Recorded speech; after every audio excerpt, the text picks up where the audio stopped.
Good afternoon, everybody. I am your host, Alvarez. We are here at the GT3 Fall Season Championship Series, and it is going to be the end of free practice with 3 minutes and 20 seconds left to go. Typically, we try to start on time, but, you know, crowding a lot of people is a difficult task as we have over 42 drivers that are on the grid thus far. With 3 minutes left, we may see a couple more drivers joining us, but for the moment, this is where we're at. And just want to start off by saying we have Barrio here of the BRB Club, and that looks to be a very nice livery that he's sporting there. Definitely be going through some of these drivers to see what their liveries look like while we still wait for qualifying to begin. I have a special treat for this qualifying as I've updated the qualifying sheet so that it reflects something that you will be able to see as a viewer and see the differences and what really matter when it comes down to qualifying. Right now it is wet conditions with 20 degrees on the Celsius temperature with 14 kilometers an hour winds. It's gonna start slowing down on the rain, but it might not slow it down too much. It still might be damp. Uh, so we'll see what happens there. And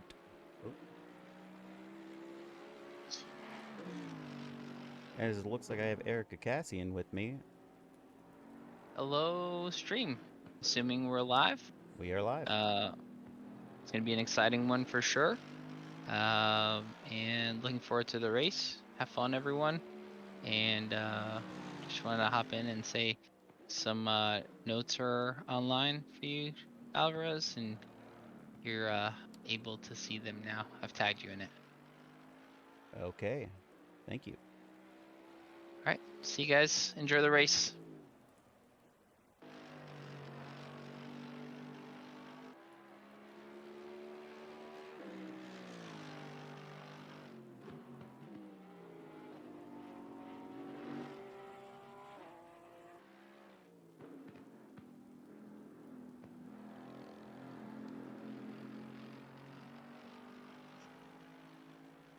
And just bear with me for just a second, folks, as I'm trying to pull up some stuff here. We're going to be at the Nurburgring, and it is a 3.199 mile long circuit located in Nuremberg, Germany. Sharing half its name with the more famous big brother, Nordschleife, the Nurburgring GP circuit bears a striking resemblance to the massive forest loop. So in total, we got the Michael Schumacher. Let's start from the beginning. We have the Yokohama S going into the Mercedes Arena. So that's corners 1, 2, 3, and 4, followed by a Valvine curve. That's turn 5. Turn 6 is the Ford curve. And then that really sharp right-hander, the Dunlop Cure, into the Michael Schumacher S. That's corners 8 and 9. The Michelin curve on 10. It's that left-hander that goes right into the kind of that soft right-hander. You don't have to let off the gas. You just have to, or you don't have to tap your brakes. You just let off the gas a little bit and slide right through that corner as you're going down that long straight. That's the Advan Bogan that kind of goes right into that NGK chicane, followed by that quick right-hander into the Coca-Cola curve, which is the 15th curve corner of this track, going back in the long straight.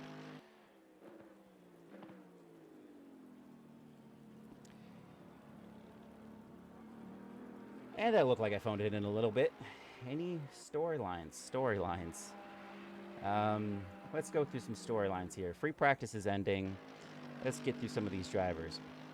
We got some massive upsets as Josh Willis, who looks like he's drifting through that a little bit, um, has put down one of the fastest times during the wets, and we won't know for sure what happens during qualifying here. But Honored Sundar, Stefan Lindauer, and Richie Girolman, as well as Aaron Pickrell, are all going to be fast drivers that are going to be. It's going to be scary to see what's going to happen to them once we get into qualifying. As we have Mitch McConnell, who's also a very fast-paced driver, as well as Riley Manier, who I don't believe has set a time during this free practice. Um, with 43 drivers on the grid, I really can't tell you what it's going to look out, what it's going to shape out to be, because some of the drivers that I'm thinking that were going to be fast that are not actually here right now. So it'll be, I'll be looking alongside you guys to see what ends up happening here. We are heading underway. See, it looks like Josh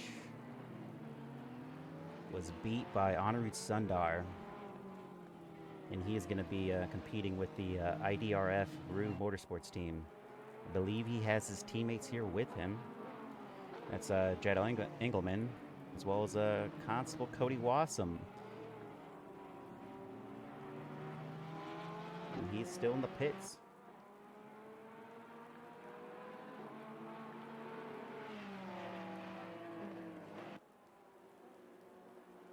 Now, mind you, everybody, we are on a outlap, so it's just going to be a slow start as everyone finds their grip. We got a wet track. It's continuing to be wet, but that's just for qualifying. We don't know for sure what's going to happen during the main race, so qualifying is going to be kind of a bummer, as no one's going to be able to set their strongest pace.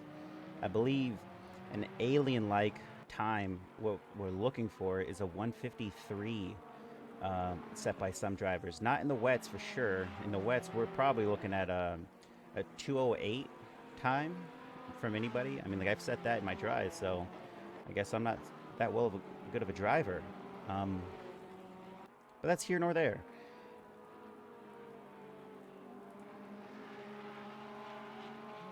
As we're going to go down the line, we have Aaron Free and Eric Miller and Pickerel. All these drivers, I believe, are here right now. So I'm trying to scroll down the list to see. There's so many this time around. No, don't see that driver. Oh, there's Eric Miller. Eric Miller's here. And Free's here. And I believe Pickerel was here. I'm almost certain of that. But could be wrong. Oh, there he is. Car number 333. Now, this team, people are going to have to watch out for this team. This is the Flying Lizards team in the Porsche. These three drivers are some of the strongest drivers in the league, and you know, all they need to find is consistency, and they'll definitely be in the top running for the team championship. As well as we have Erica Cassie and Josh Willis and Mo Vassell, who are in the Pans Wollmolder team, and they, as we can take a look at that livery, they are in the Porsche as well. So another interesting team that could shape up. We got Josh, who is pulling great pace to start. So we'll pull back to one of these drivers that's out there on the track. Let's see, Sundar here. He is on his hot lap.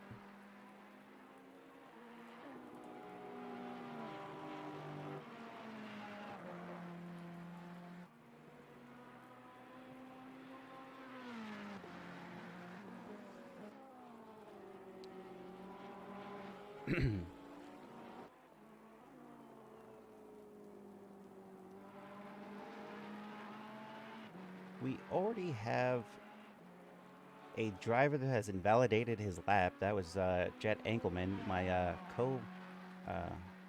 co-host with me on the last stream. It's unfortunate for him. He is with Honorud's team there, so looks like one of their drivers is going to have to go again for another lap.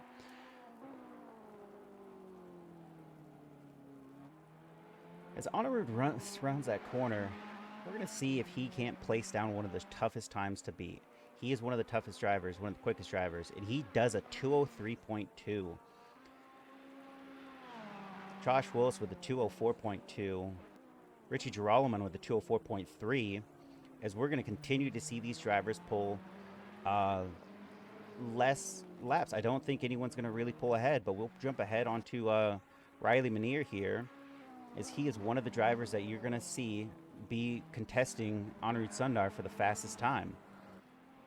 As we see more drivers start to cross that line, no one's really approached the 203 sector besides Anirudh Sundar. We have Stefan Lindauer, who just took P2 with a 204.1. As Riley Manier goes across at a 205.4. Now, this is the part that I was really excited about. You'll still be able to see a little of what's going on during qualifying, but I just want to really emphasize the differences we have here. We have Anirudh Sundar, and as I'm going to jump back on board with him, his delta right now is a 1.6, so he's not going faster right now. He's actually going considerably slower than his normals. His Sector 1 was a 58.5, Sector 2 was a 46.2, Sector 3 was an 18.4, but it looked like Crow Heavenborn was able to outbeat him with a 18.129. That's you know, hundreds right there on time. So it looks like Crow Heavenborn, who's in P5 right now, has already invalidated his lap, but is holding a stronger third sector than any other driver on the board here. Feel free to let me know what you think about this as you're looking at the live timing that I'm looking at as I'm trying to scroll through some of these drivers and see who's doing better. So we see Josh Willis is already about a second above his time. As he's rounding that corner, he might be able to take P1 right here.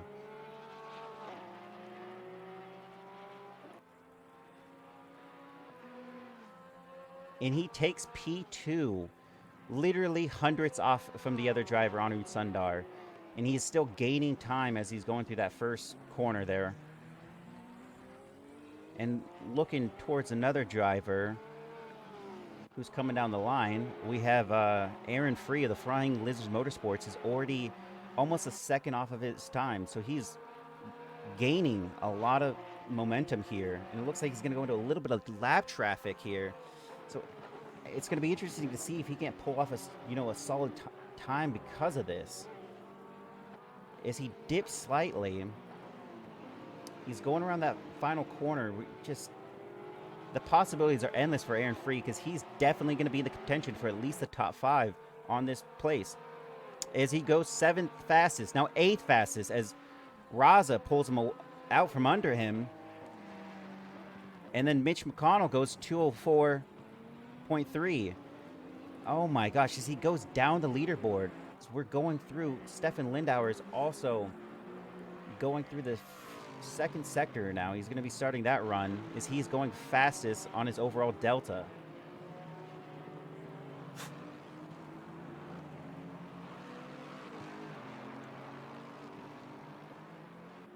Oh my gosh, as Diego Moscato pulls off one of the best times we've seen yet, a 203.126. That's 100th better off from Anirudh Sundar. His sector time in Sector 1 was a 58.473, definitely going the fastest overall. That 10th really separated him from the rest of the drivers on track right now. As we have Crow Heavenborn still holding that fastest Sector 3 time in P13. That's unfortunate for him. He really needs to just settle down on those other two, and he's definitely going to be right back up there in the contention. As we have Stefan Lindauer goes fastest during Sector 2 with a 46.02. And then Anirudh Sundar comes out of nowhere and gets a 203.105. He's 200ths off of the next driver, and that is an impressive drive as he is already losing time on his delta.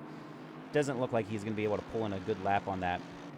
And that right there is why you don't join qualifying, because somebody has just joined the track and it kind of lagged the server a little bit. But we got Constable Cody Wassam out of nowhere. He's got half a second off his best time. That could put him, right up there next to barely making it better than where he's going to be. If I'm looking at this correctly, he's definitely going to have to really... He goes from 11 to 10. That is a very strong grade right there.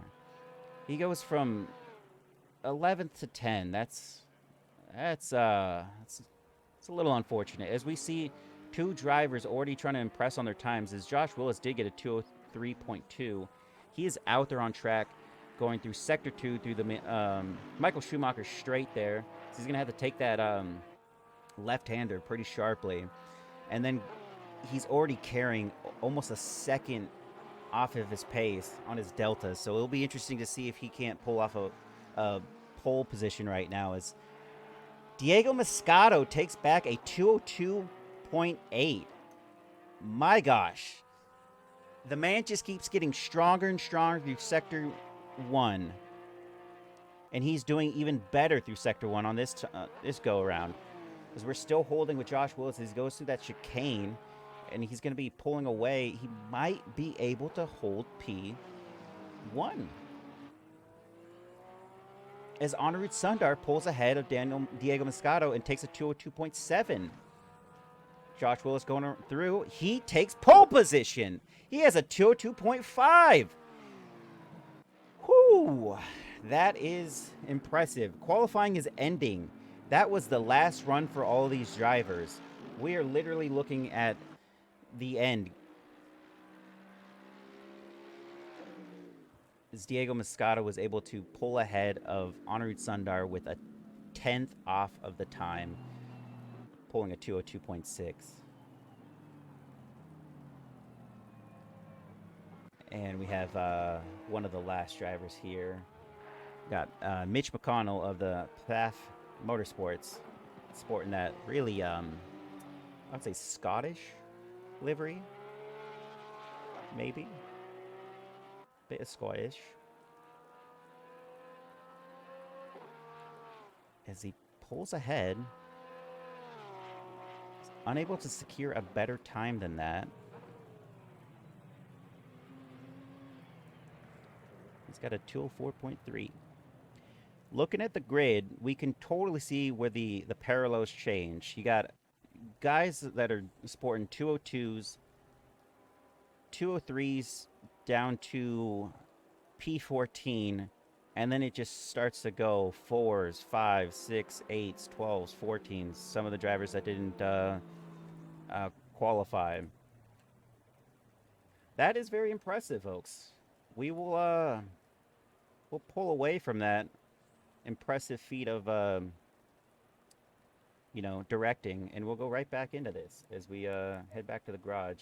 Give ourselves a moment as we have Josh Willis on P1, Moscato P2, Anirudh Sundar P3, Lindauer P4, Manir P5, Chan P6, Free 7, Raza 8, Allen 9, Barrio 10. We're going to hit drive, and just a little treat for you guys because we got 3 minutes left to go on this session start. This is going to be a 30-minute race followed by a short practice, a qualifying, and then we're going to go directly into a 60-minute race, all on Nurburgring. So we have our race lead here, sporting that kaboom. And little touch right there. This is the emblems of the house of the names of the drivers involved. Apparently they're Scottish. As we see these beautiful liveries coming together. I think this one earns its own merit here. The Bash Pro Shop. It's got a nice ring to it. It's the Adidas Parlay right there.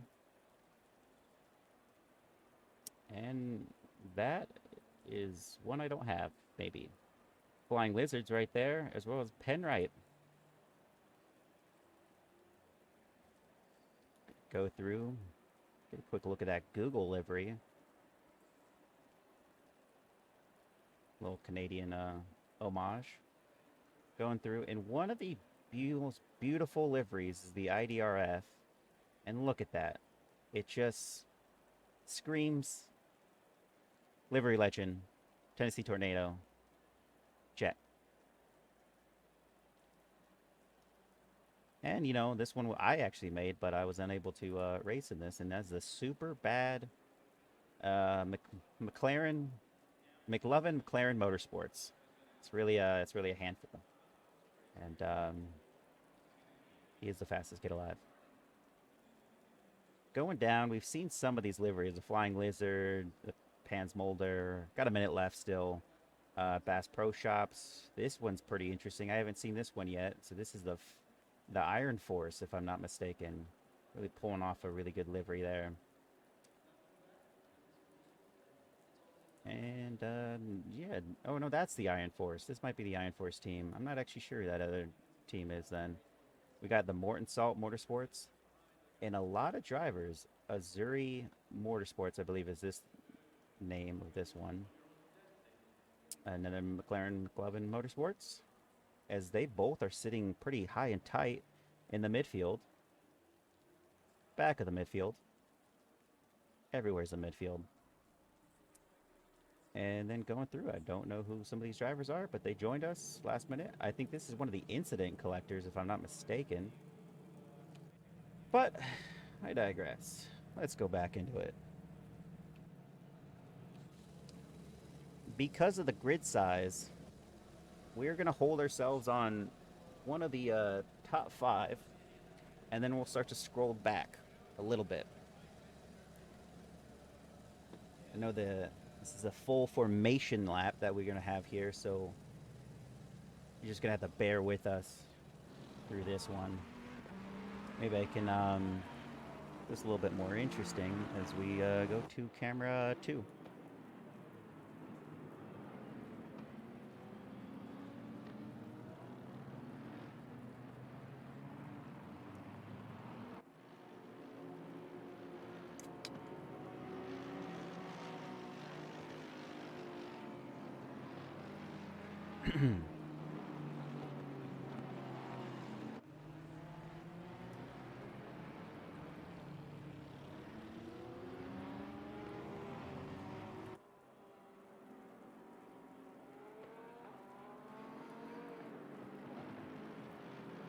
And, you know, for those just joining, or if you've just been here this entire time, just going to reiterate, this is the grand opening, the fall GT3 series, the championship series, and we are looking at a grid of over 44 drivers, all biting to get that P1 spot at the end, get some good points for the team as well as themselves. It'll be interesting to see what happens, as we still have wet conditions on the track, and it's only going to stay wet for the next 10 minutes. This is a 30-minute race, so swapping tires is a 30-second detriment to you. So is it really going to be worth it? Even if for some reason in 10 minutes that goes to dry, I don't think the track will warm up and also dry up in time for you to even make that an advantage. So it looks like we're going to stay in the wet tires for this race.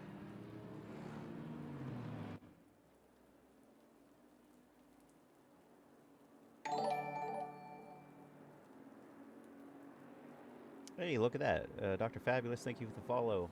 Appreciate it. We're going to go on HeloCam through this opening moment, just because there are things that can happen.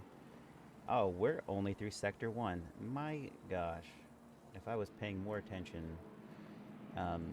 Let's pull to some other drivers and see what's going on here in the packs. Anyone trying anything funny as they all head through that Michael Schumacher straight. Or the S. Sorry, the S. And, oh, look at it. My co-host from last week's episode, Jet Engelman, a.k.a. Elroy Jetson Space Cowboy, a.k.a. Liberty Legend Jetback, the Tennessee Tornado of the IDRF team. And right behind him, we have Vassal. Vassal is part of the Panzer Molder team. Take a look at who's behind him. Is that Barrera? Ooh, there it is. Barrera's sporting that Omega Racing. Don't know if there's anything more to that, but Omega, Omega, Omega. We'll have a cheer for them. And during the GT4 series that just started last Thursday, Barrera had a lot of issues along the track, and he's not known to be one of those drivers that has a lot of incidences. As we head off green, green, green, take a look at what's going to happen here through this first corner as we see Josh and Moscato go through that. Everybody's being cautious because it is wet conditions. Still clean, still clean, still clean. Oh, there's some bumping happening there. Oh, as we have some drivers already off. Oh, that driver. Oh, no. God, you hate to see it. Morton Salt and another couple drivers are off at that first corner going through it. As Erica Cassian's able to push through that. Oh, my. Oh, and there's another incident that's occurred. Romulus and Morton Salt are stuck together on that, as he's going to be unable to back out until it's safe. Little contact with another Morton Salt. That is unfortunate to happen so early. So we're going to be pulling through here.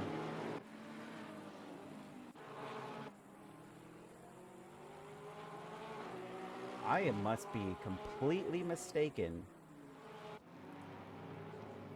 Constable Cody Watson's towards the backfield. We already have a drive-through. Spool is not our race lead. What is... Let me figure out what's happening. I think the sectors are... Here we go.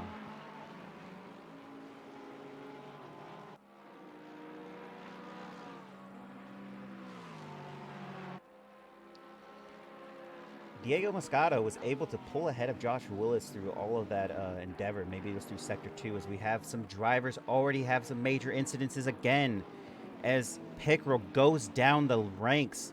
Oh, that is unfortunate for him. It looks like he's putting himself back onto track as we have Josh Willis P2 started P1. We did a little bit of a swap there.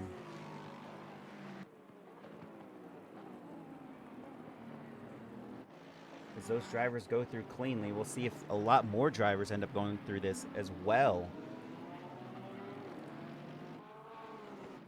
Mitch McConnell tries to go on the inside here against one of the Adidas Parlay.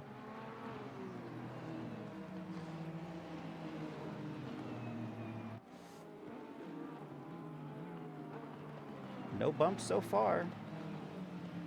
Oh! I spoke too soon. One of the IDRFs has gone off track. I don't know if he was able to rejoin.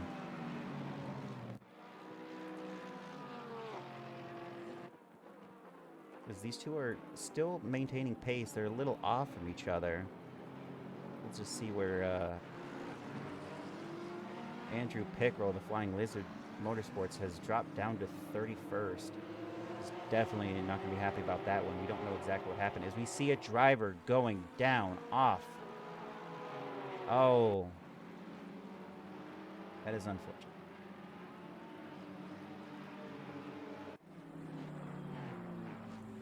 There is just so much happening right now. I couldn't even tell you where to even start. We got car number 46 also off the track already. That was Richie Geralaman of the Adidas Parlay team. And it looks like he's having trouble trying to get back onto the track. And that was through the Michael Schumacher S.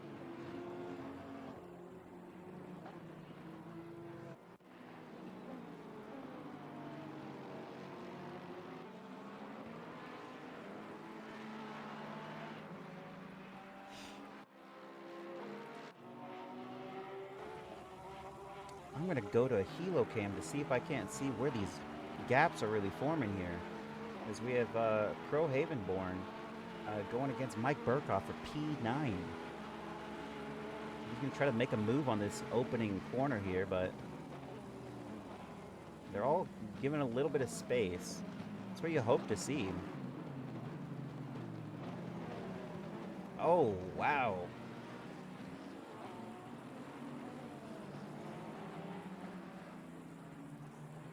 A little bit of contact there from Provolone. Not Provolone. The car in front of Provolone.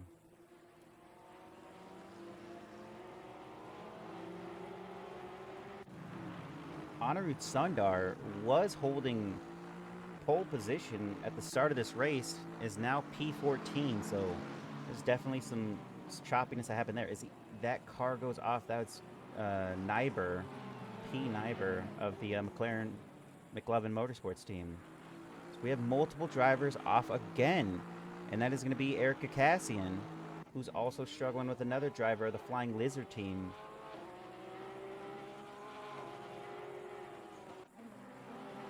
Got a lot of hot, heated stuff happening here. Let's see where Aaron Free's at. The Flying Lizard Motorsports team at least has one driver that's in contention for the points, as he is still in P7.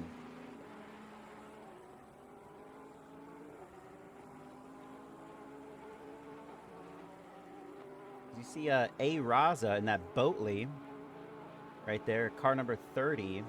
He is holding P5. He's got a good defensive strategy there against Allen and Free. And if I'm not mistaken, those two are not on the same team. Some of these drivers have like the 4-letter names and you think that they're all friends, but apparently that's not how it works. So you see Reggie King is getting pretty close. He's also in the Boatley, the Penrite RHD Racing. He's holding P16 right now, car number 44. See if he tries to make a move. He's just going to stay close. We see a lot of these drivers are still holding some good times. They're not trying to overextend themselves as rain is gonna continue. The track temp is getting higher at 27 degrees, but we're looking at a light rain right now, a 3-minute heavy, like a heavy medium rain, and then a 10 minutes out we got a even more aggressive rain. As we see, Josh Willis was able to take P1 from Diego Moscato, and Riley Manier is holding P4. And you'd think that that was the kind of the driver that is going to try to make a move against Stefan Lindauer, who's also, part of the Southern Sports. What is that? The Southern Star Motorsports team in the Lexus. Now his entire team has been nothing but phenomenal. So that's something that you got to watch out for. Is you got Stefan Lindauer, Jason Provolone, and Daniel Kaslassi, who are very strong drivers. During the mid-season break, they put themselves in pole positions and were able to hold some high pace that entire time. It wasn't until there was an error in one of the drivers and then another driver that lost connection that they were unable to secure, a good victory for the team. As you see, Riley Maniers kind of went quick into that. Let's just pull away back to a more pleasant view. I think the helo cam was getting a little much there. These drivers are really close. As we see, Diego Moscato's trying to go out for something here. As he gets the inside, almost the inside there.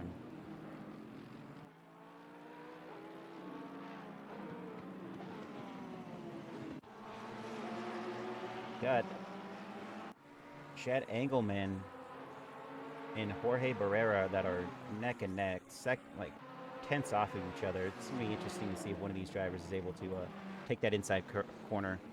Jorge Barrera wants to. They go side by side. It looks like Jet's going to have the inside line there.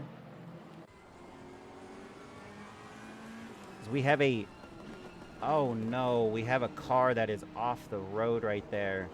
That is, as Jet Engelman goes sideways through that. Oh, you hate to see it. He's trying to pull it back together.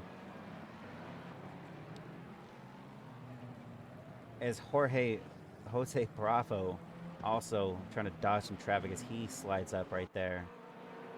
There's a couple cars that are off on that corner. And that looks to be one of the PAF Motorsports as well as the Southern Star Motorsports. So one of the drivers from them, maybe that was Provolone. That was Provolone that went off right there. That is truly unfortunate. Pulling back to the front of pack here, we have these cars neck and neck. Is he going to let him by? No, he's defending. That's where you should be doing. This is a chicane. You don't want to take that too wide. Some people try. They shouldn't.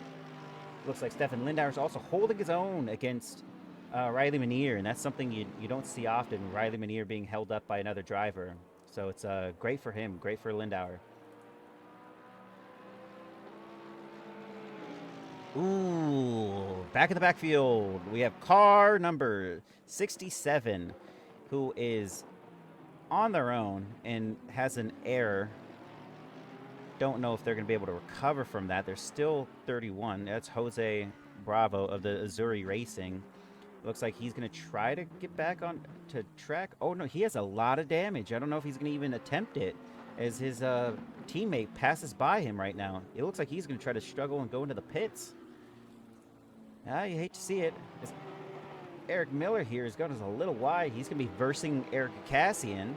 It's a battle of the Erics right here down the straight. Flying Lives Motorsports better do something here because he's not going to want to be behind this driver for long. And it does look like that car is babying it. Jose Bravo is going to try to get that baby all the way back to the pits. If you pit automatically, it puts you in a 3-minute lockup, I believe. So I think he's rather just try to make it back and, you know, try to collect the rest of his drive here. So we have multiple cars in another incident through Sector 1, as well as Sector 2, going through that hairpin. And look at that. Calculated. Eric Miller has just passed Eric Cassian. The Battle of the Erics does not continue as one has prevailed over the other. So we will jump towards Mo Vassell, who just overtook a driver. Didn't overtake him. Driver's off on the side. Looks like he has some damage, but he's going to try to get past Nyberg right here. So they were going through the Michael Schumacher S, determined to get somewhere with this.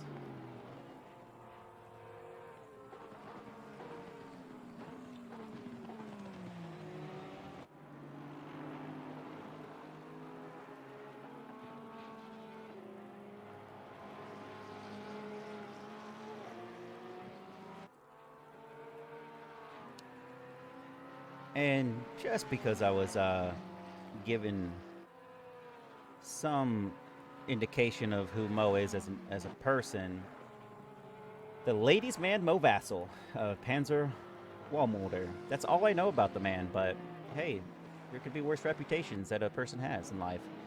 As he is unable to secure an overtake against Nyber. At this time, we're jumping back to Moscato, who is just a 10th off of the other driver here. You prefer baked beans.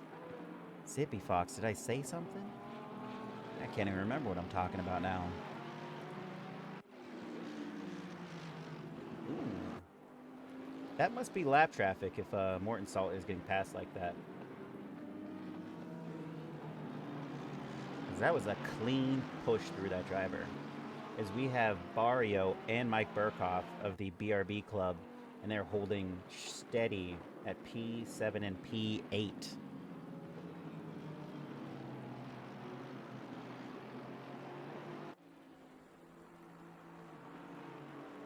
And going quickly to the, so it looks like Ray Frias in that McLaren is was being lapped by that driver. He's position 42 right now.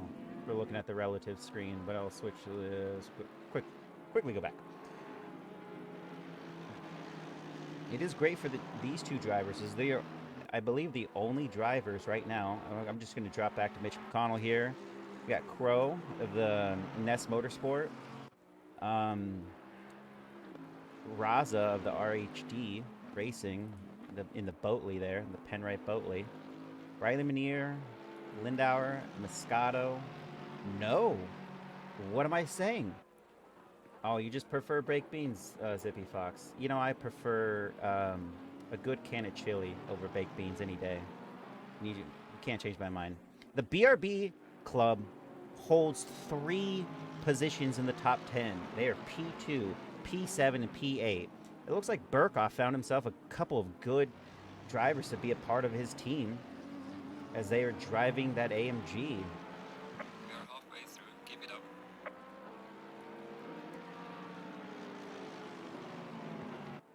And as it stands right now, I can't see past, 23 right now, but I believe that these are the only AMG drivers on the board right now, so far that I can see. But they're holding 3 positions. That's 3. Your team only is allotted 2 point positions for the drivers once they get into the top 10. But it is still worthy to note that all 3 drivers are in the top 10 right now, as they'll take home the most points for their team if they're able to secure this win, as we have 14 minutes and 18 seconds left on the clock.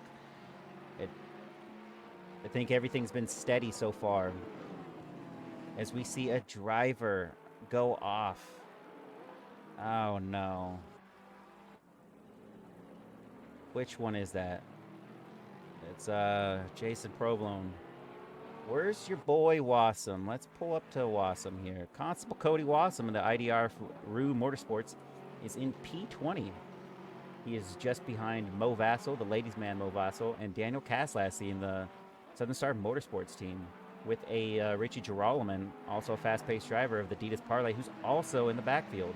These aren't drivers you typically see in the midfield of a 44-man grid.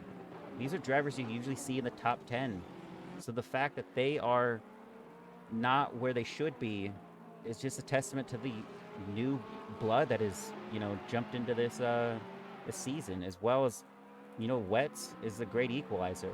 There has been nothing but incidences that have occurred, as we have car number 22 and 54. Oh no, that is the race lead. They have a little bit of an incident. Moscato and Willis have a tiny incident. Looks to be about 3 minutes ago that happened. Might be a little touch on the back end of Josh Willis there, but he's still holding strong. He's always... the Zippy Fox says that Wassam's always been slow. I mean, he's fast in comparison to me, so we'll give him that.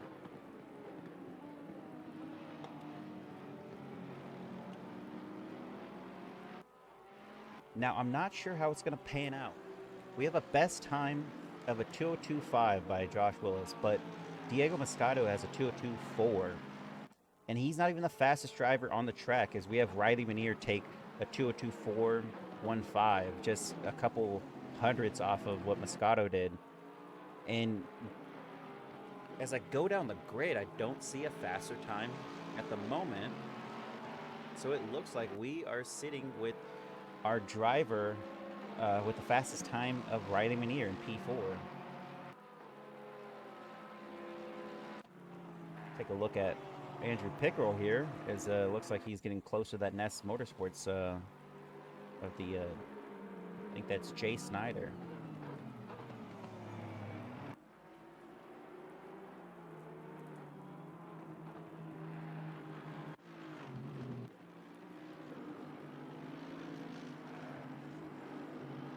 Looks like Crow Heavenborn is really trying to attack Barrio, as Barrio and Mike Burkhoff has switched positions. That is Mike Burkhoff in P7, Barrio P8. It could be that he looks to have his teammate defend his position for him while he tries to pick up some time and go after Aaron Free. Get a little close right there. Not quite sure.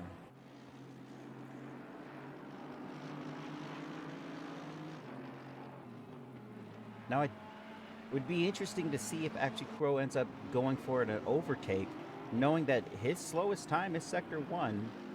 He does his best in Sector 3, and he has overall been the best driver on the grid to take Sector 3 through the wets. He used to date your sister. That's interesting. These drivers are literally tenths off of each other right now. P1 through 4 have shown, tremendous pace, as they have already split from P5, who is a solid second off of 4. Oh no, he's a second and a half, almost 2 seconds off of P4. So Ali Raza's going to have kind of a race of his own as Aaron Free is also a couple seconds off of Raza. As we have Lindauer getting real close. Ooh, a little bit of flashing lights. Wonder if he was trying to make a move right there as they go through that chicane a little bit rough.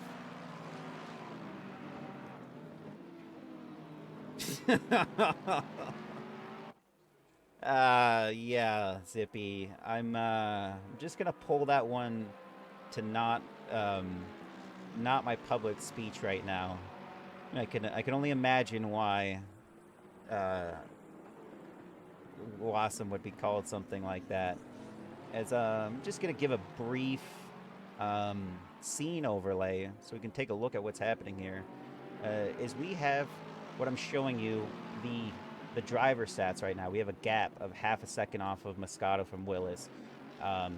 Lindauer half a second off. This is live timing, by the way, and then Riley Manier half a second off of him. So these drivers are all in a positive contention for what's going on right now. Down the board we go as we have Constable Cody Wassam. Oh, as Richie Geralman passes M. Vassell there, and that overtake on the straightaway.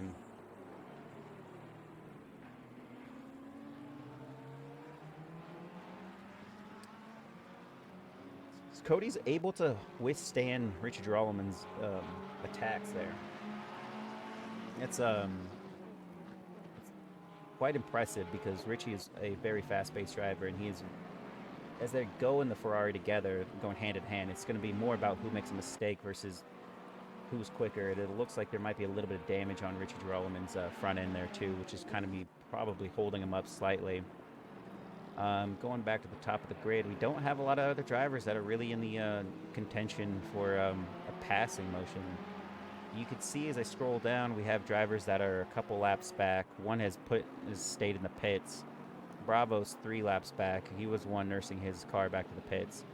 Barrera in 42, and he's about 40 seconds off of the leader. Yeah, it looks like must be longer than that because you got drivers that are minutes out from the race lead. So we'll pull away and get back to some racing. Enough with statistics. Borio is still holding. Oh, Borio's off the grid right there as he drops down the ladder. I don't even believe that is Professor Carnotis, so he is now holding P10. I'll get to Ollie Rosen. Because he has good balance.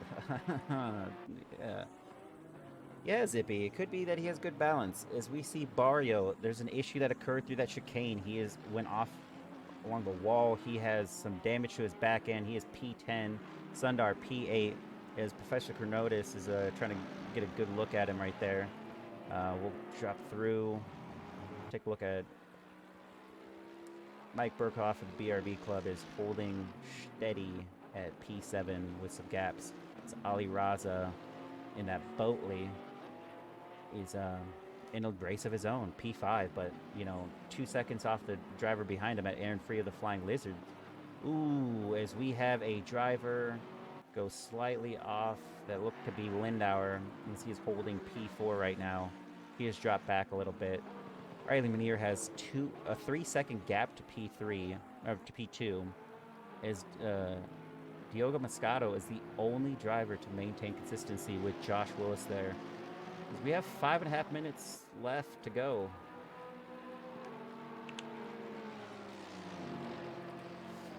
As they're approaching lap traffic, this should be interesting.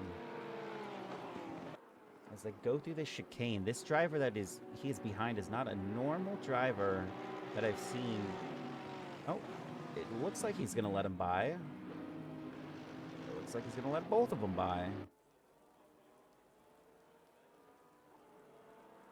But that lap traffic undeterred Diego Moscato from breaking away from Josh Willis. As they're going down this first corner, it'll be interesting to see if anything happens there. No. Looks like the Porsche is holding its own against the AMG.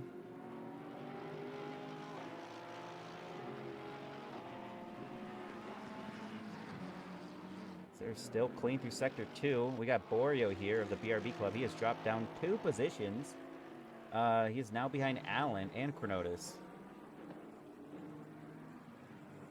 That looks to be Allen right there. The Path Motorsports.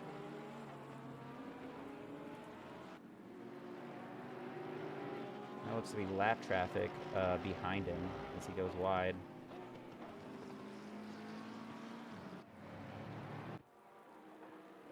It's no closer.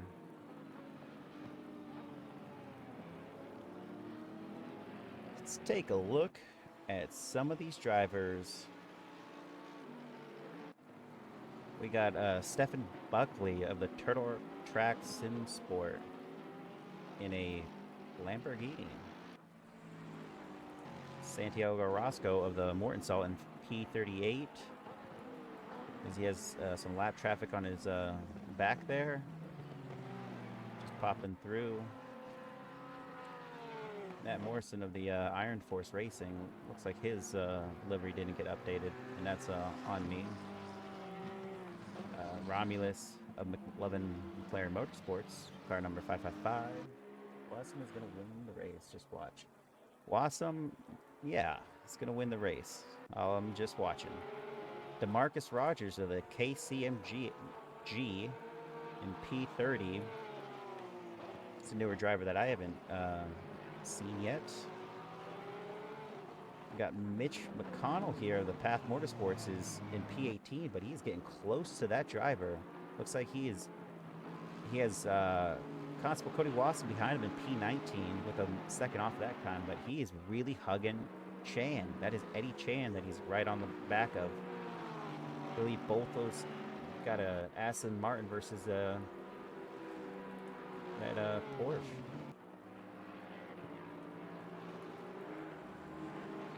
I can pull it back. We have Diego Moscato. He's still nowhere closer to his advance on Josh Willis. As far as back markers go, there's 44 drivers on this grid, and points matter. As long as you get into that contention of top 20, you will still get some points for your team. And that being said, we have drivers 20, 19, 18 as Eddie Chan loses position to Constable Cody Wassam, as well as Mitch McConnell as they go ahead. That is unfortunate, but anybody outside of 20 will not receive points for their team. And that part really does matter, as we have a 3/10 gap here forming on Moscato versus Willis here.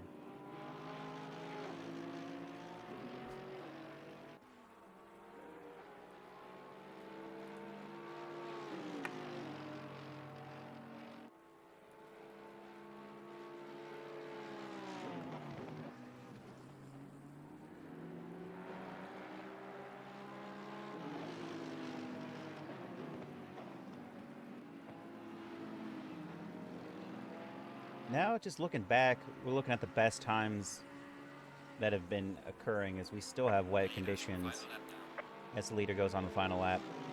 He just has to hold Moscato back, and Moscato's going to have to take a dangerous route if he's going to be able to get past this driver.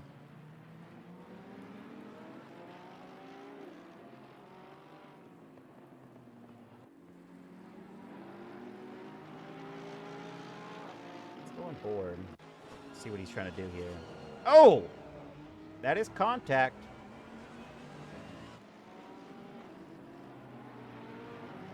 That is car number 22 and 54 making contact through that corner. So there's a back marker that goes next to them. You never want to see that on the final lap. And I know there's it's all competitive, but from when you're in P1 and 2, you don't want to see an incident where these drivers create a big issue for themselves and not only the driver that they're racing against. Yeah, going for the McSendies, almost wound up with Josh sideways, but he was able to recover against that advance, and it looks like he's going to maintain this this gap.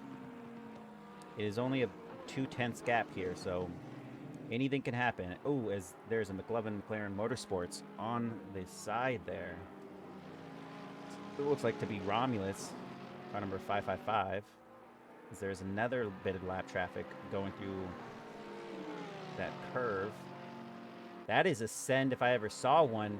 He's going to go neck and neck through the chicane, and he attacks. Oh, that is not what you want to see. And that is...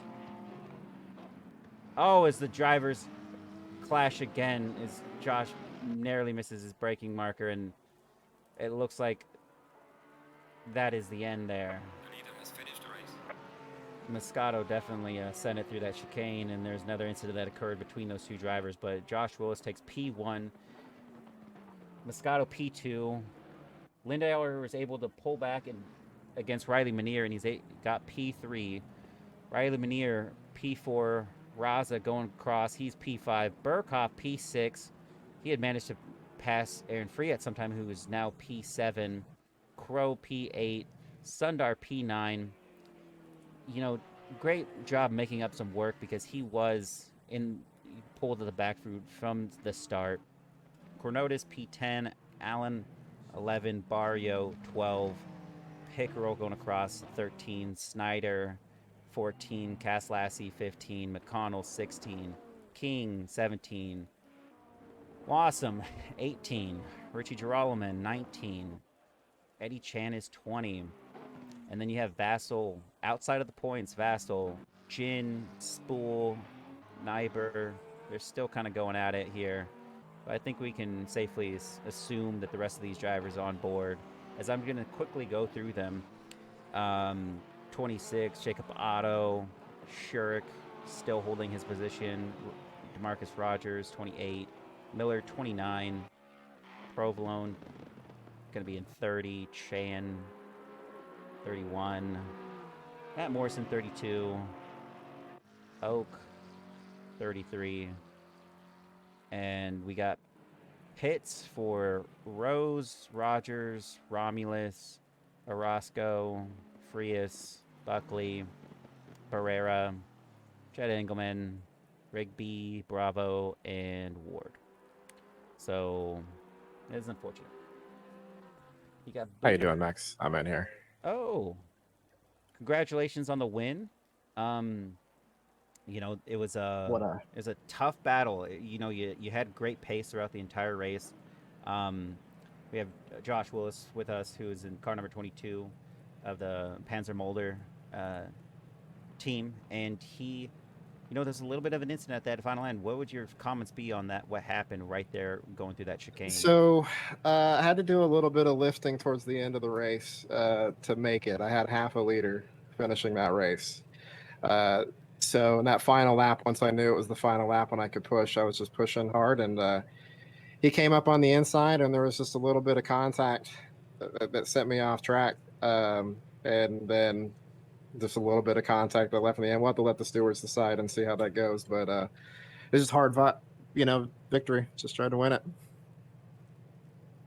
Yeah, well, I mean, you were able to win it, so I mean, you got good points there. Yeah, definitely, the stewards will definitely take a look at everybody's actions in through the race, as we had, you know, a good number of incidences. There was over 69 incidences with multiple cars being, you know, collected in the first 30 seconds of the race. So it's unfortunate for a lot of drivers, but you know, you did great, and you got some good points for the team. I know your teammates didn't do so well, and that's unfortunate, but, you know, you stuck in there, and you had consistent race through the wets, mind you. Yeah, I was improving most of the race. You know, I was pushing hard, and then just towards the end, I was like, I don't know if I'm going to finish this race, because I was trying to push so hard and fight the guy behind me. And you know, he put up a good fight. It was challenging. He constantly looking in my mirror. Had a lot of fun. Yeah, well, great race. I mean, Moscato was on you all the entire time. It was pretty interesting to see all four drivers from P1 to 4 were all within half a second of each other. But at some point, there was just a little bit of a breakaway, but Moscato was able to hold on to it, especially through all that lap traffic. So, great race, and can't you know, it's gonna be exciting to see what happens in this 60-minute race that you guys are gonna have. Yeah, I'm both excited and stressed out because that was a hard race, and man, I don't know if I can do that for an extra 30 minutes on top of that. But I'm gonna try my hardest, do what I can for the team, and have fun. Most Yeah, importantly. great. Well, great race. See you soon. Yep. Thank you.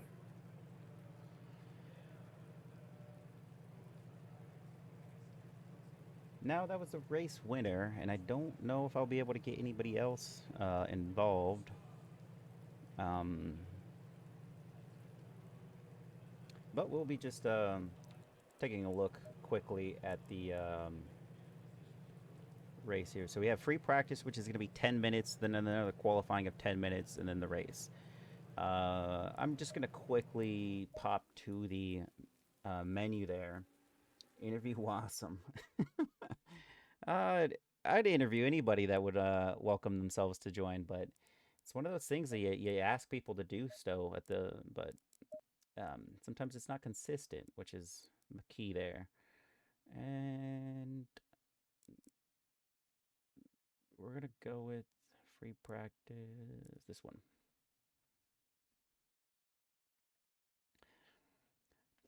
Not that I'd let the stewards decide. I think the driver of the day would have to be, um, man, I'm not entirely sure. Somebody who was able to pull off a,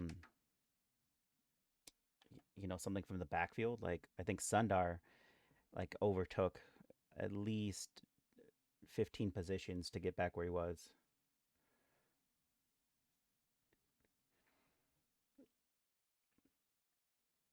Driver interviews, yeah, I would. Anybody would be a welcome.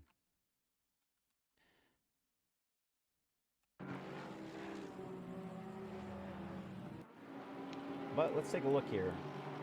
Um,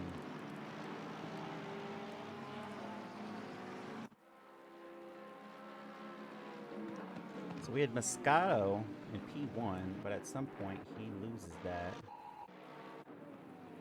All right, so here we are.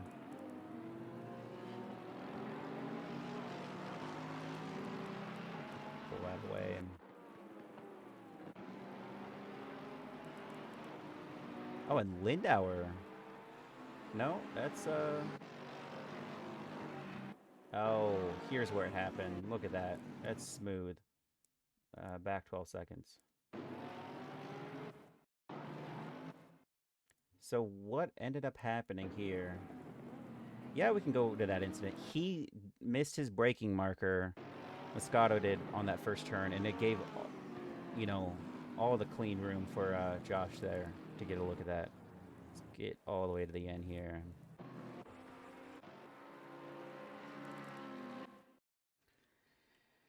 Now, let's go to a view that's gonna really like lend itself to what's happening here. Look at the lap 1 6-car clear out. It'll unfortunately I might be actually I think I because it's a 30-minute race I'll definitely be able to look at that, but just look where these drivers were braking. Let's go. 'Cause you want to be mindful of that 100, and they're getting close to it. You can see Moscato brakes at the 100, and you can't really tell where the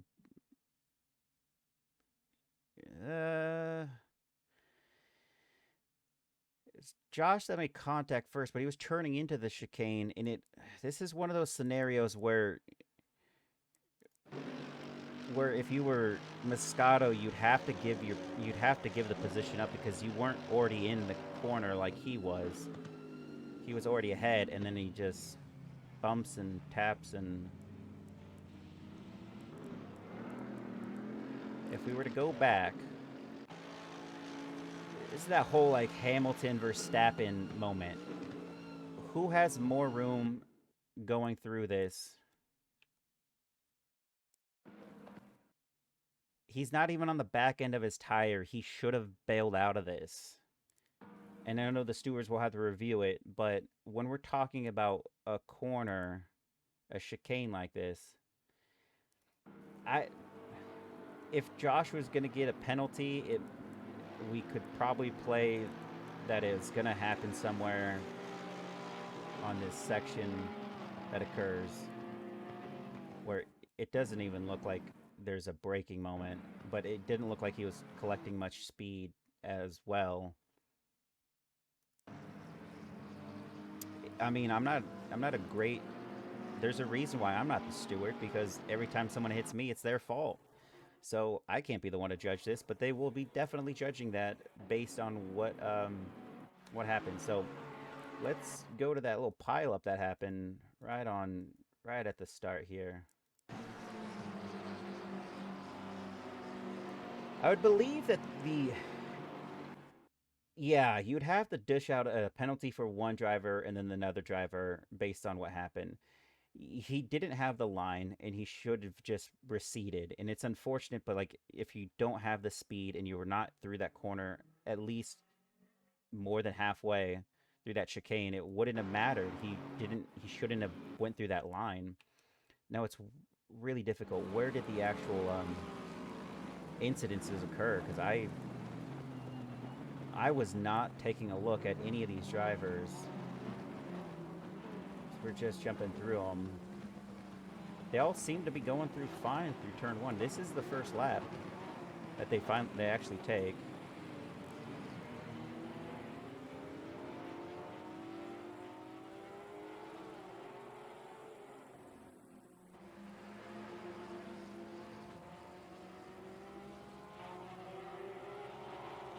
Oh. Wait. There's somewhere right here. There's a little bit in contact. Lap 16, lap 1, car 6. Morrison. The race hasn't started yet. Hello. Hey there, Lindauer. P3. That's got to feel great. I know you dropped down to P4 a couple times. Stefan Lindauer of the Southern Star Motorsports has joined us right now. How do you feel about your run, your race? I think I'm starting to get better at the wet than I think I should be. Yeah, qualified real well. Just made, honestly, just on the start, made sure I didn't get it into any incidents. Thankfully, Sundar had his little incident ahead of me on lap 2 or 3, and from there on, just try to stay ahead of Rudy. Try to keep a close gap to the front two. Well, great. I mean, it really definitely paid off as we'll take a look at you here. Did you feel comfortable towards the end of that race knowing that you were just going to have it? You had it in the bag. You had some space between the other drivers? No, honestly. My entire body was shaking pretty much the entire race. I did actually have some problems hitting the brake. Well, I wouldn't say hitting the brake, but like consistently just applying pressure because my legs were shaking that bad. Wow. Other than that, just try to keep my head clear and free from distractions.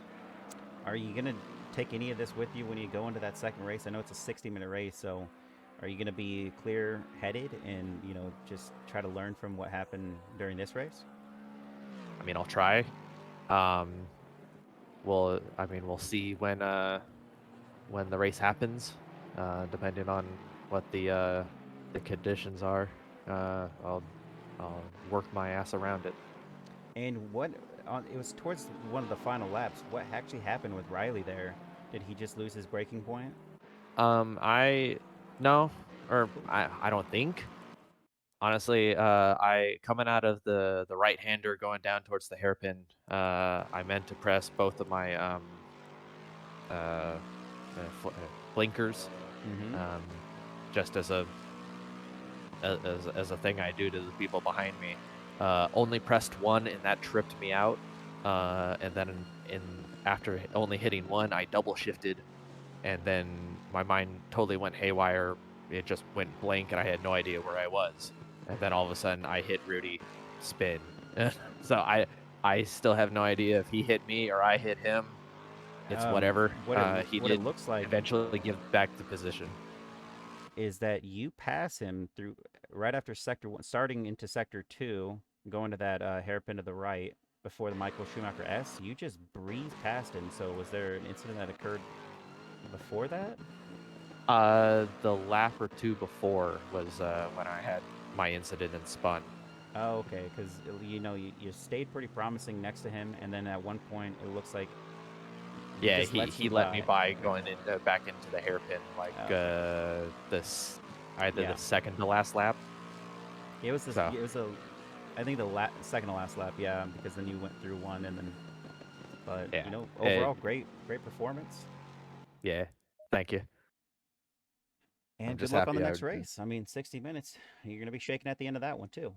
yeah. Hopefully not. Honestly, but we'll see. We'll see what happens. All right. Well, thanks, Lindauer. Good luck. Thank you. Thank you. Tracks. I don't know how to spell.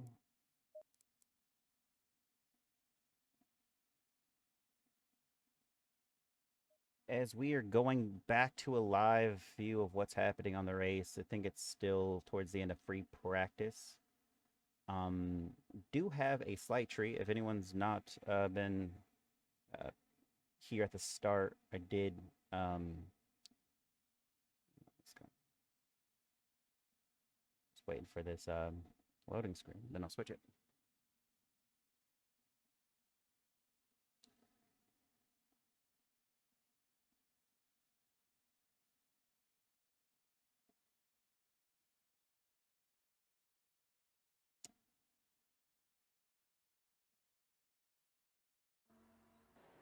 Thanks. Free practice is over, folks. I'm going to pull quickly to a transition.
All right. I hope some people like that. Just a quick transition while we're going through an outlap on the qualifying run here, and we're on board. We're with Andrew Pickerel. Everyone's warming up their tires. Track is fast. It's cloudy, cloudy, cloudy for the next 3 to 10 minutes. Winds are 10 kilometers an hour. Track is 31 Celsius. Should be an interesting dry race, but mind you, every driver is going to have to go into the pits at some point because it is a mandatory pit on this one. As he goes off. Okay, going to another driver. Let's see where. Diogo Moscato of the BRB club. He is was the second out on this outlap, but is now going to be the first out as the driver went to the pits. So we'll see what he does. We'll be right back.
Alright, a lot of these drivers are still in their outlaps. About half the grid, and there is some chaos in that final corner. I only wonder what could happen there. See, I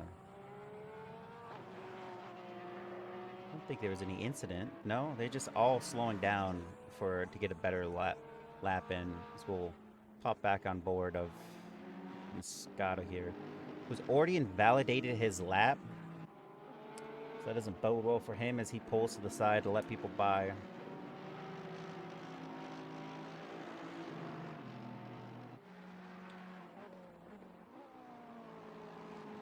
.314.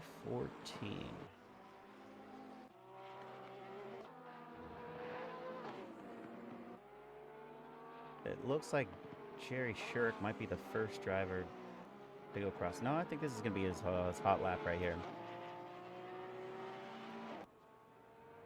It's one of those instances, if you step away, you're not quite sure what's going on in the field there. So we have DeMarcus Rogers with a 2.00 flat, 0.1. Josh Willis already the best on track right now with a 157.3 as he goes fastest through each sector. Riley Manier, Mitch McConnell. Oh, wow. People are just throwing up on the board here. We have Mitch McConnell with a 158 flat. Jeff Allen with a 157.7, getting close to that time. Let's pop this back on and transition. As you can see on board, we have qualifying times here. We got Mike Burkhoff. Oh, as Anirudh Sundar just takes the pole position with a 156.6 with fastest times through Sector 1 and 2. Mitch McConnell holding Sector 3 with the fastest time. He's already gaining on his speed. So we have a Alsana Barrio who's going really fast. Faster than his last lap. We hit a 157.4 and he's already a 6/10 off of it.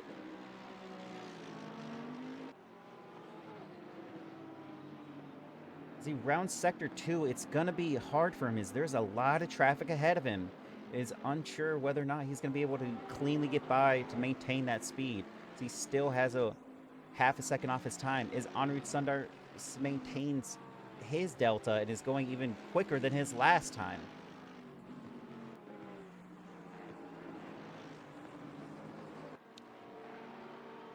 We have Jeff Allen, who has invalidated his lap. Josh Willis, who's also invalidated his lap.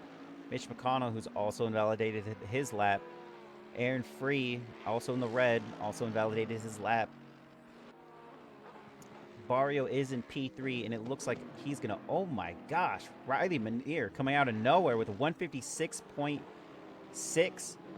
He holds the fastest time by, 400ths on that. That's a 6.58 versus a 6.97. Not going fastest through any of the sectors besides Sector 3.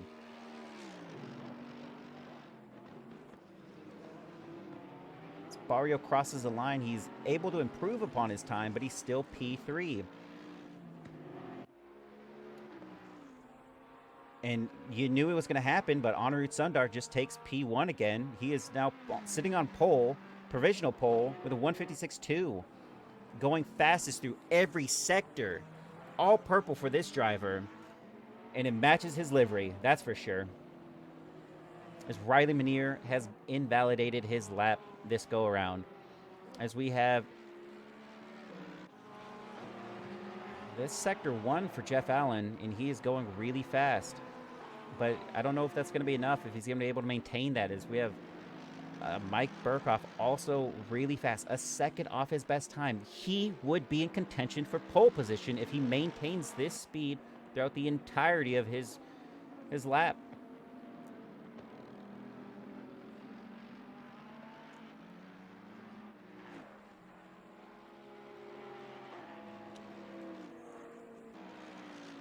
With a minute and 44 seconds left on the clock, it is going to be interesting to see if anyone's going to be able to put out another 2 laps. As we have Honoru Sundar already going a half a second faster on his Delta over his best time, which means he is still blowing it through each sector at the fastest rate. But Mike Burkhoff is, in the reality, the best contention here. He could pull to P2 if he maintains this. As he goes faster through that sector, he's going to be rounding that final corner. We could see Burkhoff in P1.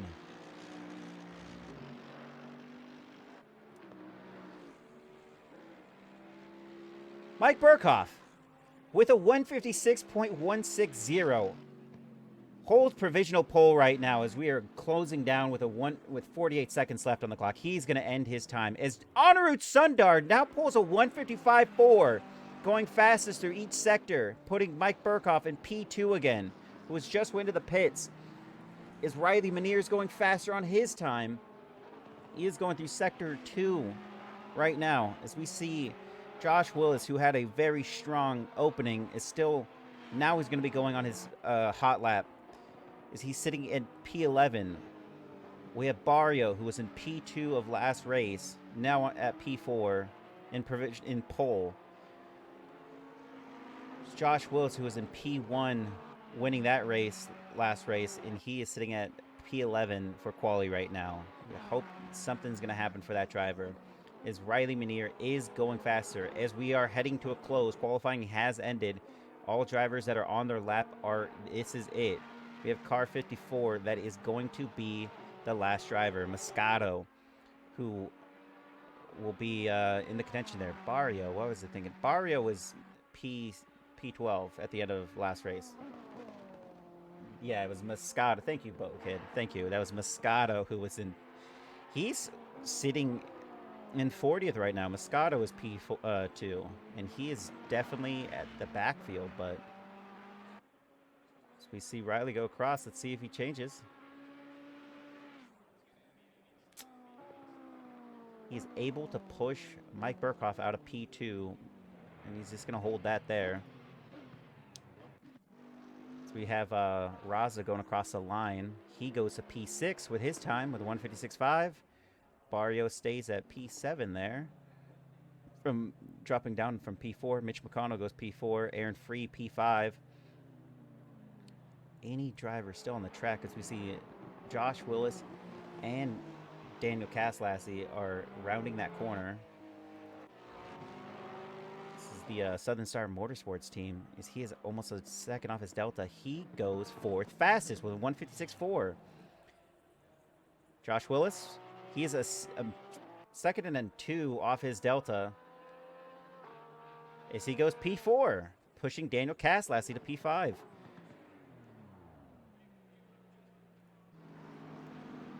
Barrio rounding the corner. He's also going faster than his last Delta. And he drops to he jumps up to P5.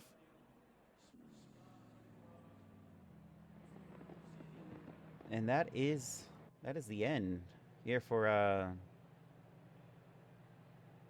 qualifying. That was very exciting. We have 2 drivers with a 155.4 and a 155.7. Sundar and Manier. Burkhoff with a 156 down to P7. P14. So we have drivers from P3 to 14 that are all sitting at 156s. That is impressive. It's mighty impressive. So we will pull away from that and take a good look at our drivers on the lineup here.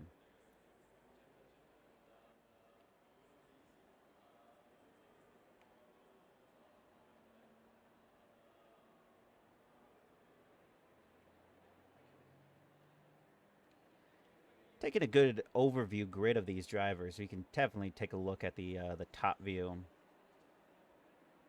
That is a driver that has entered the arena here. That is the circuit. But that little lag spike is that's all it was. Yeah, got a good top view of the pen right. Maybe that would be a better view. Take a look at that way. Ooh, as you have a couple of the IDFRs all sporting the same spot. That's going to be good for them on the grid. So they'll be able to use a little bit of team orders to maintain some distance between the Paft and Team Morton Salt right there behind them. Take a good look at that. Got some Mike Noss, Santiago Roscoe, and Ray Frias in that. It's got a nice Morton Salt logo. A little salt. And yeah, we're just going to skip over that one right there. As we move along, Bass Pro Shop. Flying Lizard. It's a nice view. The air, it's free Miller and Pickerel. You know, and if you were to ask me, like, where do I think a lot of these teams are going to end up, I would assume the Flying Lizards would be a little bit further up on the grid. That's just because, you know, knowing those drivers, I thought that they would actually have a very strong contention. As you have Ness Motorsports right here. That is a great looking car, if I've ever seen one. It's a Adidas Parlay right there. I believe that is Richie Drolleman.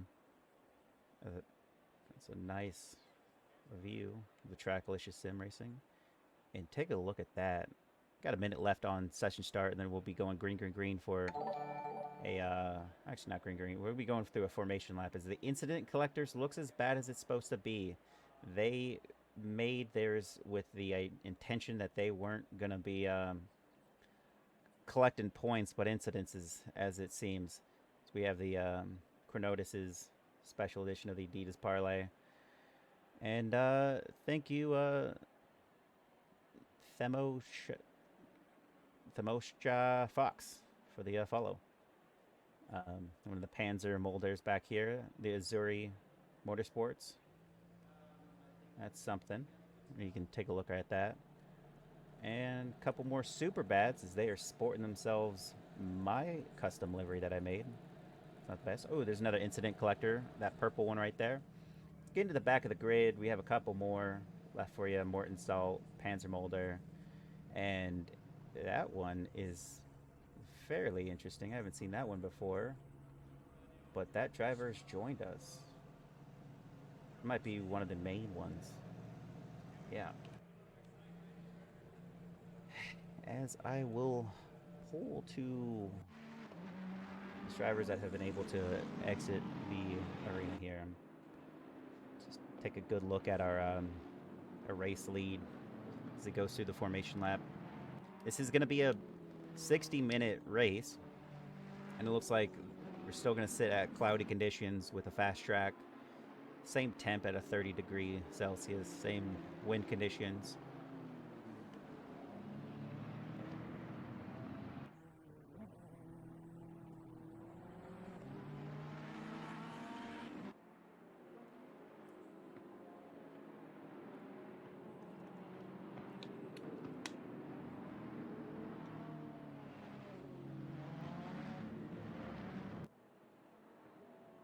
Now that is something you don't quite see often.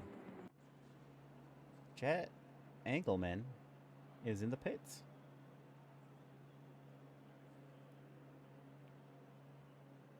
And there goes another driver, Jerry Shirk, in the pits with the Paths Motorsports. One can assume that these drivers are going to try to capitalize on that first corner carnage. As it's no longer wet, these drivers will make riskier, bolder moves through that first sector. And just like last race, we saw a lot of incidences that occurred through those first couple sectors.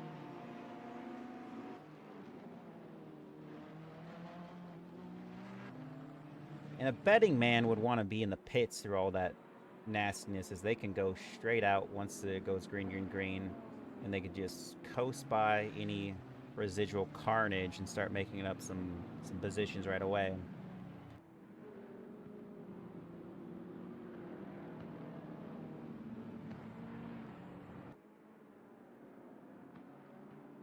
Where my general worriness,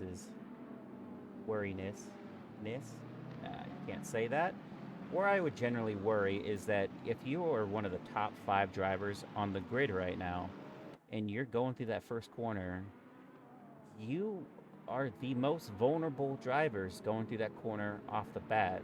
Now everyone else that's coming into it is also vulnerable, but the midfield almost there's almost a thought that it's an inevitability that the midfield's gonna get collected through an incident, but to make such a strong quality pace that was alien to the other drivers, and then just to get collected off the bat would just feel so demoralizing, defeating. You wouldn't want to get back on that track, that's for sure. But some of these drivers might. We'll definitely see. As we have a couple more drivers that have entered the pits, as we have Jay Barrera also in the pits. They have dropped down to last on the grid.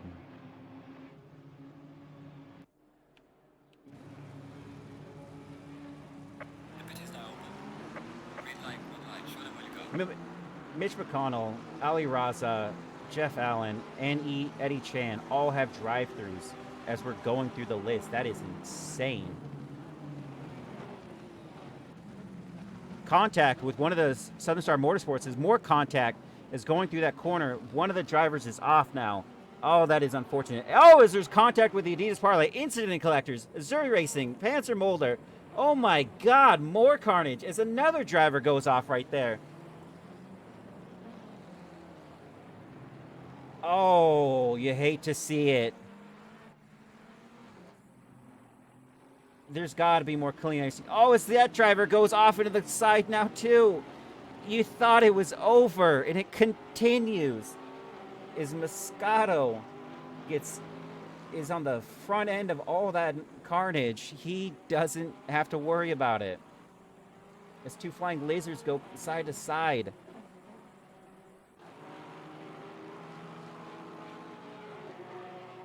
We are going to be seeing a shakeup of who's who on this leaderboard right now. As we have Josh Willis holding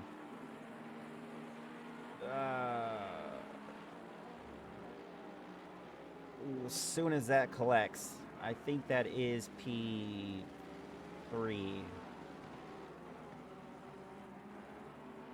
Yes, it is. As we have car number 19, Anirudh Sundar, way ahead with almost 2.5 second gap from P2. Mike Burkhoff from the BRB club. It's great for him. We have Josh Willis in P3 as Borio is in P4. So that is 2 BRB clubs sitting in the top 5. That is great for that team. They did this last race, and they're doing it again. They're going to be able to hold a really good, strong pace.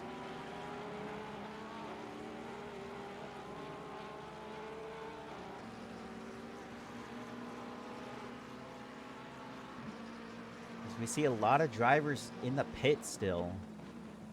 Oh no. There's some contact with Eric Acassian and that driver ahead of him. I think that's Mansilla. Romulus tries to go on the inside here, going through this corner. Brakes a little later. So does that driver that's also going on the inside. They tat. I think that's Norman Chan there. Oh. We'll be switching angles and taking a look at what's going on here at our...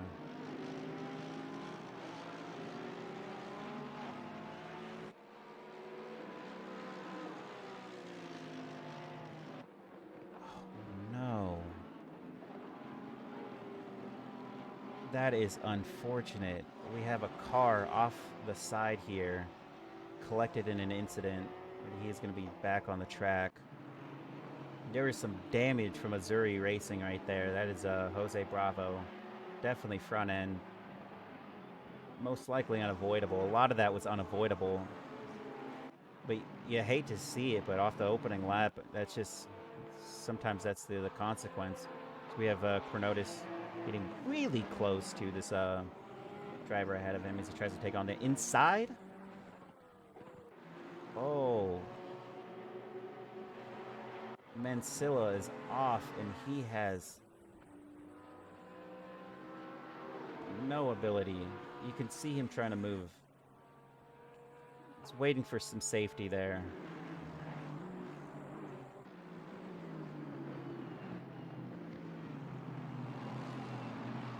Eddie Chan is going into the pits. Lindauer was holding P3 last race of the Southern Star Motorsports team, is now sitting in P14.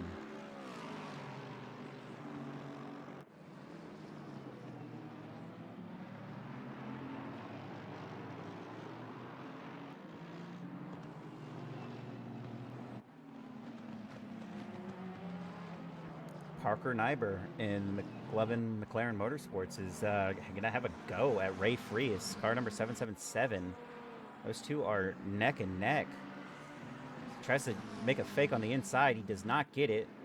Those two are going hand in hand.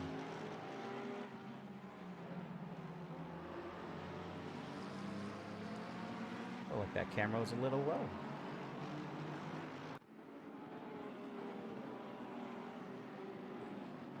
We have Constable Cody Wassam holding off Richie Girolman in P10 and 11. So you can see that drivers go by. Adidas Parlay and the IDRF.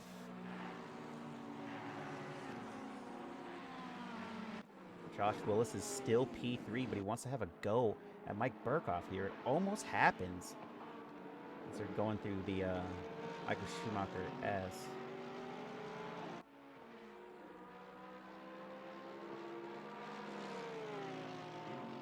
Car number 73 has an incident on track with car number 15. That's unfortunate. Car number 73 is Buckley. Still sitting down there. Oh, as two cars have an incident going through the chicane.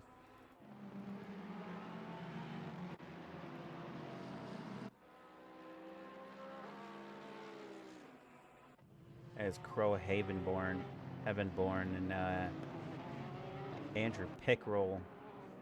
A couple of those drivers are still off, unable to re-enter.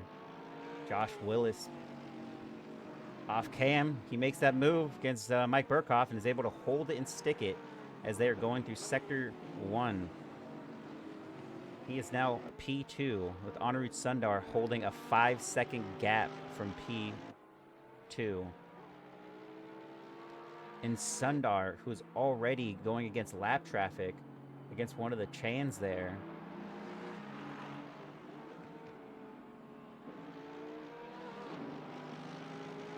So we have all these drivers are really close together. Wassam goes P8 now. Richie Girolman's P9. Nyber's right on the tail of this driver as they let another driver go by. That must be lap traffic.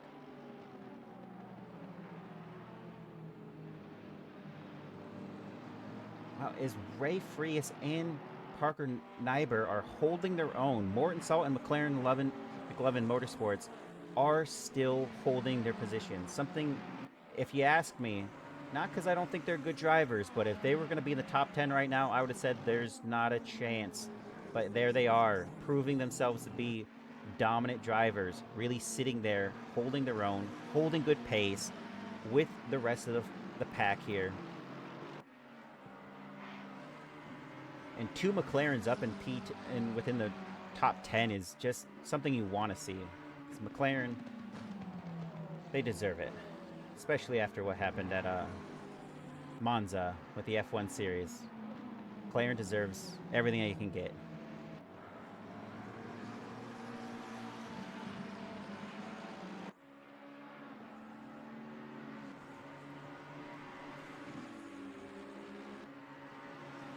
There is about a half-second gap from P12 to P7.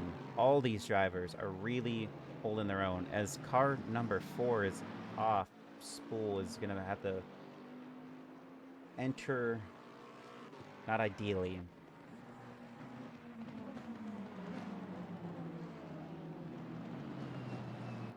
Quick change. Here.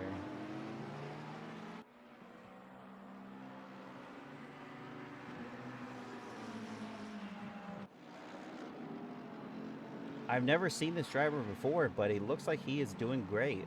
Parker Nyber is still, you know, a couple of tenths off of this Ray Frias there. It's so insane to see that even Constable Cody Watson's holding a good, strong position against these drivers, and Richie Girolamo is actually not catching him, as he is holding back Diego Moscato, who held P2, as well as Snyder and Lindauer, as another driver has gone off. Oh no. I hope that wasn't Nyber. It's car number 24. Oh, it was Nyber. Oh, that is unfortunate. That driver is off.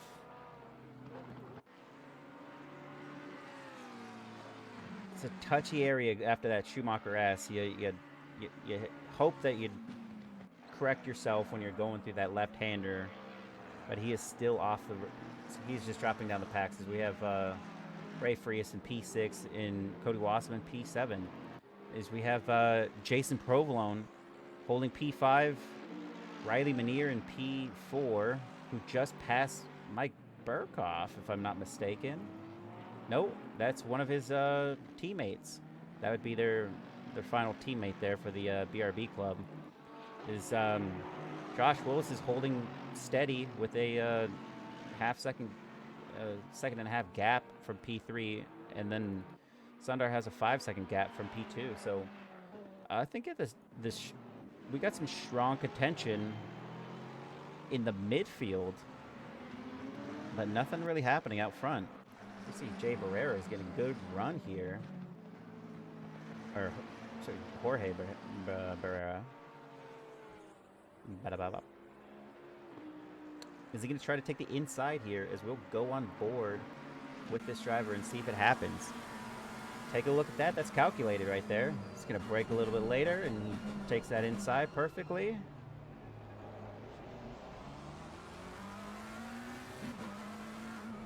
if it doesn't look like it,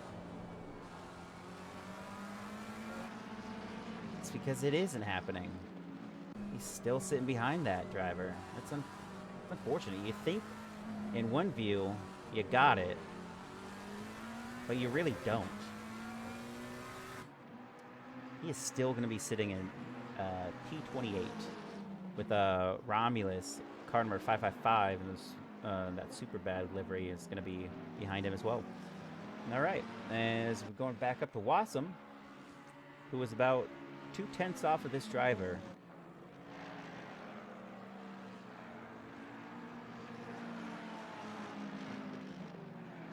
It should also be noted that all cars do have to pit this race. The track is optimum. That's good news for them. Slight temperature decrease at 29 degrees Celsius on the track. But every driver will have to pit, which is really going to show you where's the strategic moment to pit.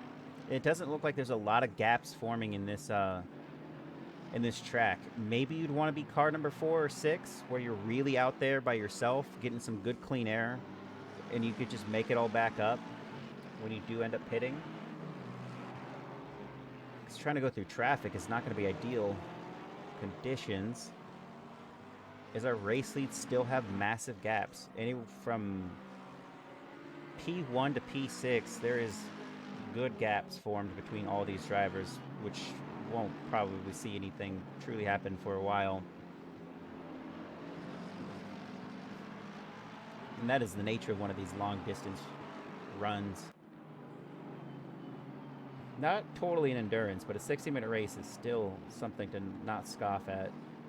Anything can happen, especially with 47 minutes left on the clock. I don't think a lot of things will happen besides more incidences. Oh! Commentator's curse as Moscato goes wide through the Schumacher S, and he is in the wall.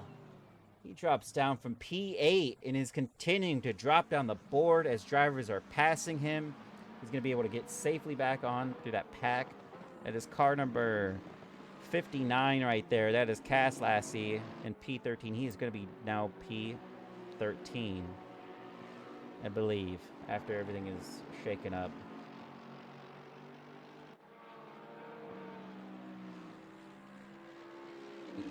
Yikes.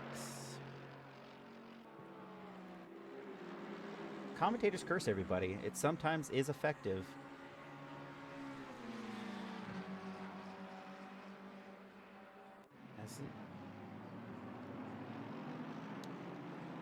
One thing we will get from Constable Cody Wassam is that he's a pretty consistent driver. He's patient and fair, and he's not looking to make moves that are egregious. He'd rather just wait for the other driver to make a mistake.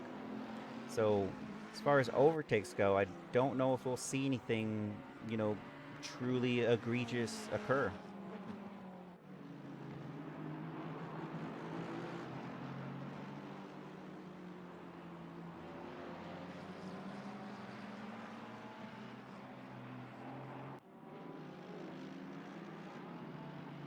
Looks like a couple of the drivers in the top 5 have kind of pulled towards each other. That's Riley Manier going against Mike Burkhoff, and he has half a second gap away from him on that P4.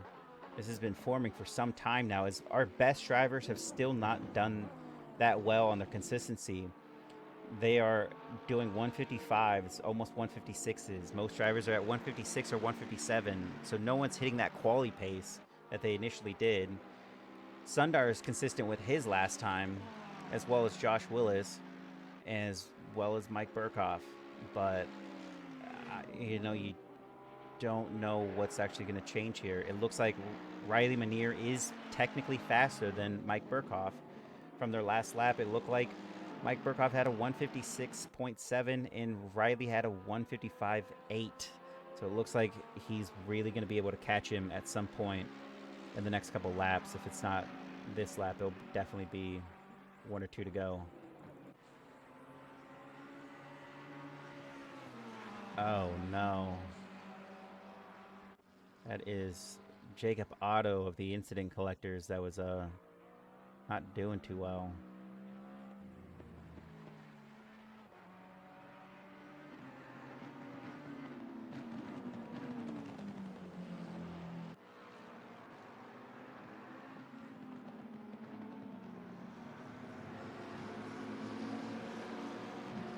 Pretty tight-knit group that is formed right here. All these drivers are still in a good fight in the midfield. 20. As Morton Salt goes wide, Barrera is going to be able to capitalize on that and take a P24. There's Romulus behind him now. That is 3 McLarens in a row. Very interesting to see. Oh, sorry, that was Santiago Orozco. Romulus is ahead of him.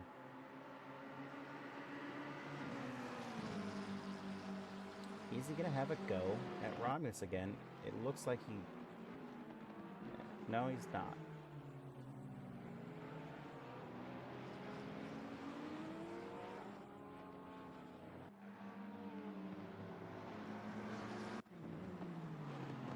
Looks like Stefan Lindauer is gaining on Snyder here of Ness Motorsports.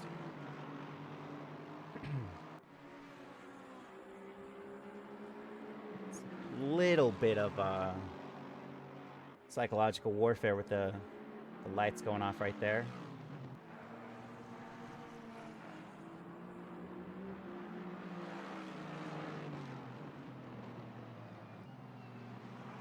Oh no. Spool's trying to get back on track. Ward had some damage there. Roscoe's okay. Barrera's okay. That's a tough break.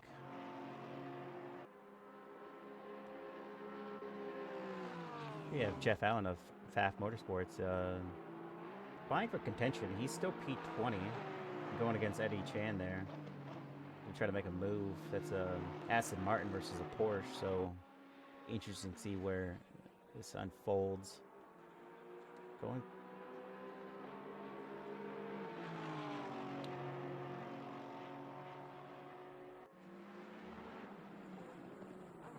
It's interesting to see that he didn't use the toe. He didn't bother. He just stayed kind of next to him. Wondering if Allen is just hoping for him to make a mistake because he's just holding close to that line that Chan's making there.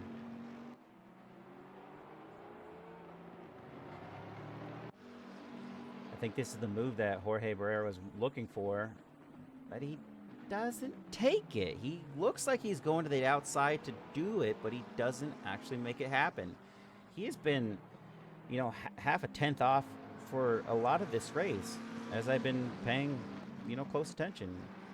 So we have, like I said, Ray Freese and Cody Wassam just holding their own, keeping their lines, keeping tight, but nothing really is happening. We have Josh Willis, who's in a race of his own with Riley Manier in P3. There is about a 3.5 second gap from Riley to Josh, and Josh Willis has a 8.4 second gap off of Sundar, who's leading this race.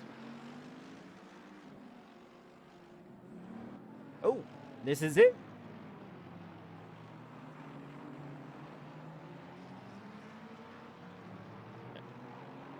It's calculated. Nothing exciting, but it's still an overtake. It happens. They're good.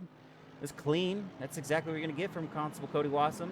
Just some clean, fair racing, and he made a strategic overtake on the initial corner, going through that straight. Good work from him.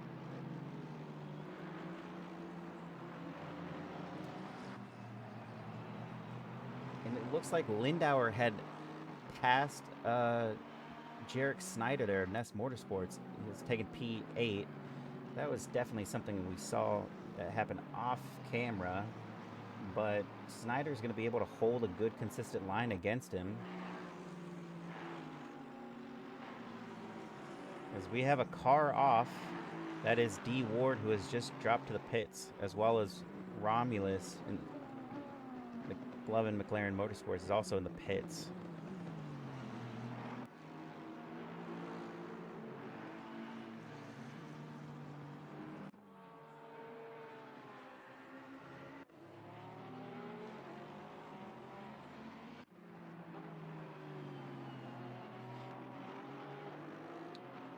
We have 38 minutes, 26 seconds left to go. Jeff Allen maybe is looking to make a push right here, but something we've seen from this driver so far in this standing is that he is pretty fine just being where he needs to be. That is a great defense put on by Chan there.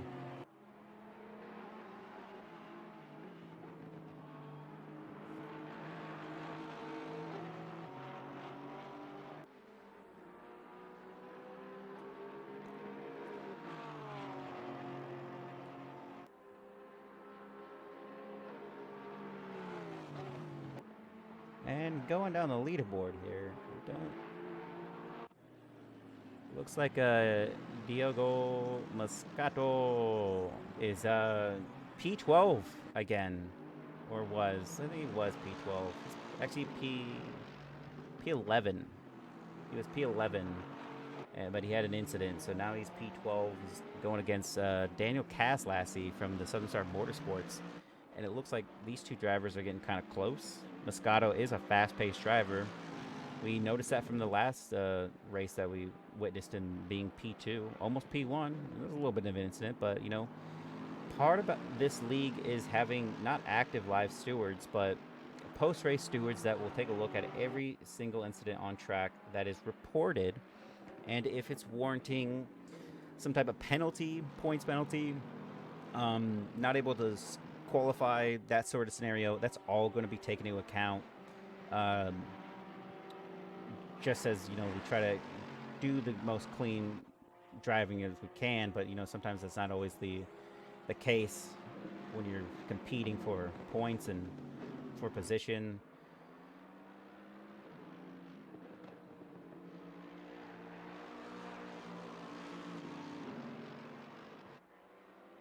A little bit of flash of the lights, psychological warfare. But, you know, he's dropping a little back. I don't think he's going to get a little bit closer to him, as we see Mitch McConnell of Pfaff Motorsports is getting really close to Mo Vassell. The ladies' man, Mo Vassal, going through that chicane. He takes it way better than Vassal does. Is he going to go on the inside and try to take that? Is he? Can he hold it? We'll definitely see when we get to that turn. It looks like he's got it, but anything can happen through that turn. Is he's pulling a toe from him right now. So we have a couple of Porsches going at it.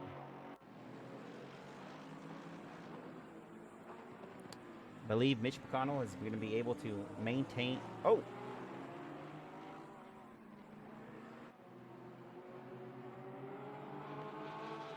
That looked to be almost a commentator's curse, as I was about to say he's going to maintain P13.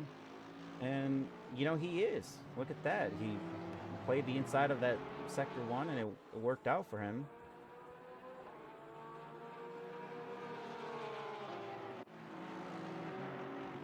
As we have some lap traffic here, I believe. Or no, Bravo. No, there's no lap traffic. Bravo is in Missouri Racing. He lets them by almost.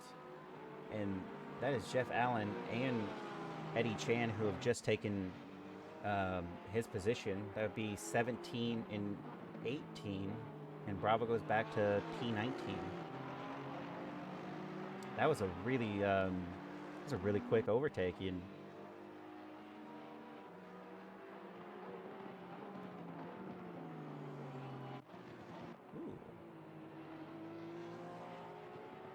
We see Eric Miller's closest to D. Rogers, who's definitely a lot higher ways away than that. Got Mo Vassal wanting to take the attack against PAF Motorsports here as they go through that chicane. Unlike last time, he stuck it this time.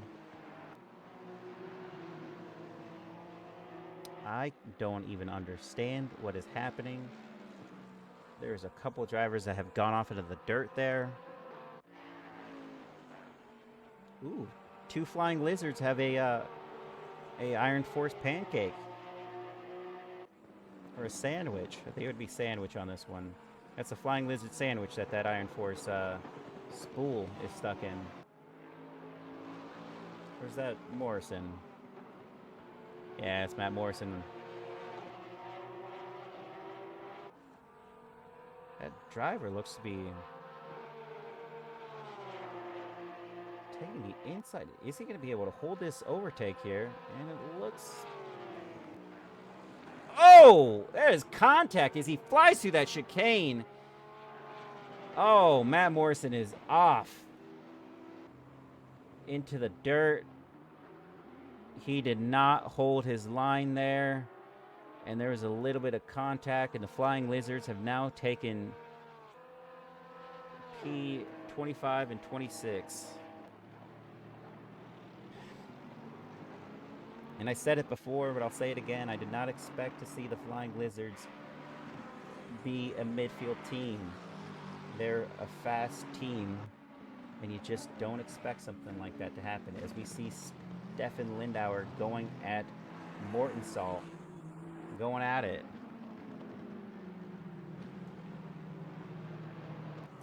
Hey, another thing that happened that we were off track cam for. This Constable Cody Wassum is in P6. Look at that. He did make a move, and he stuck with it. I believe we did see that, actually.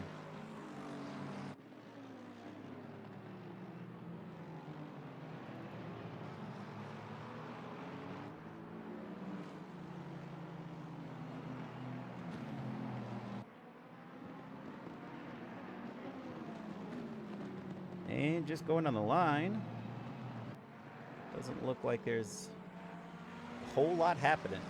Our best time right now is set by the Anirudh Sundar of the IDRF Motorsports, who is best time a 155.782.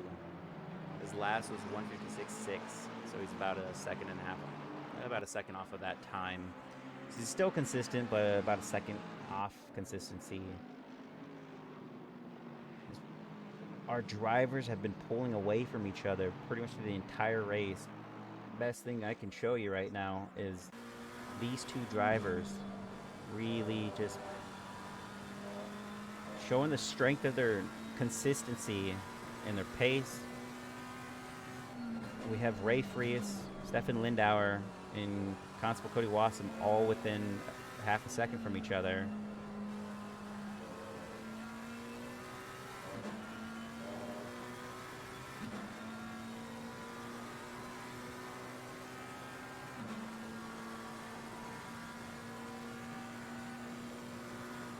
And I believe that is 2 teams in the top 10, 3 teams in the top 10 that have multiple drivers in the top 10. We have Honorud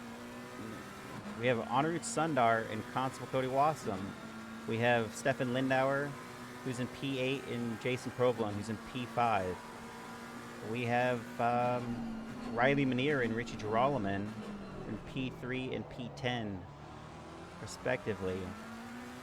And after that,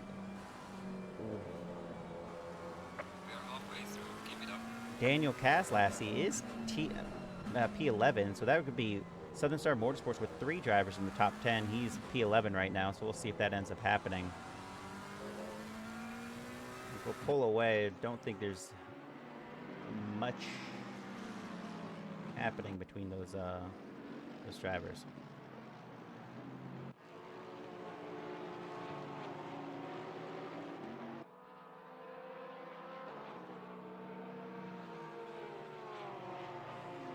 And as far as back markers go, we have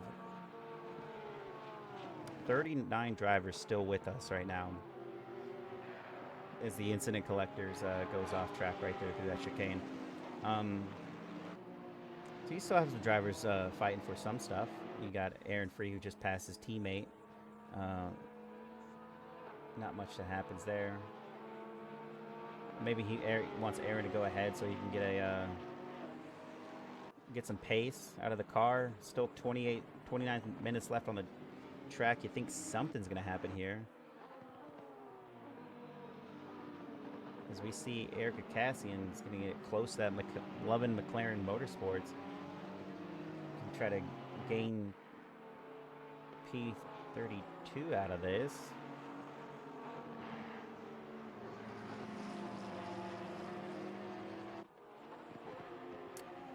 Well, he's on the outside. Yeah, no, he's a duck in.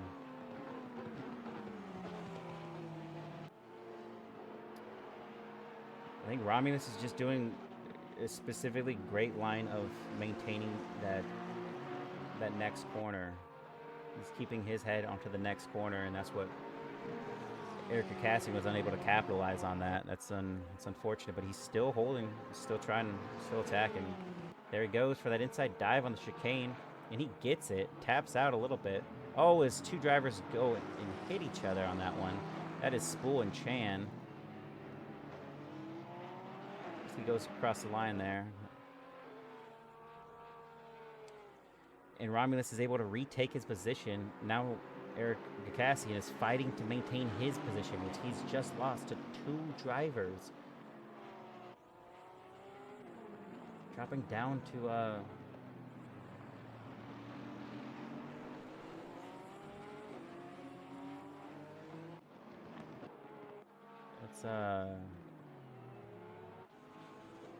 gosh, I couldn't tell you who that is. Oh, that's lap traffic, so it's not even the same driver of the same caliber that we're looking at there.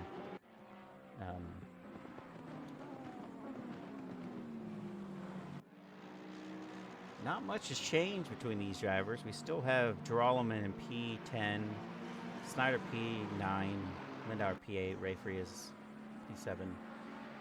But these 3 drivers are the only drivers that are still within reasonable gap from each other for something to actually happen. Something, insane happen. And I spoke too soon. That is entirely one of the most... Oh my gosh. Ray Frias is...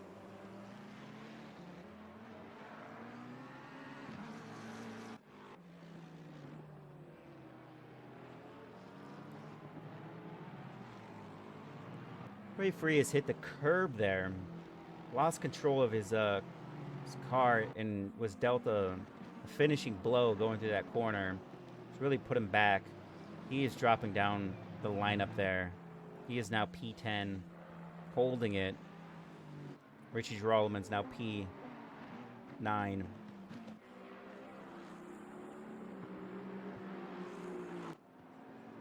Wassam passed Provolone at some point.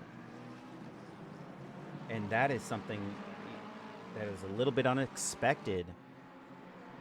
Jason Provolone's a very strong, consistent driver. For him to lose a position meant that he must have made, an egregious error, or, Cody's finding his speed here through these laps. They're still close together.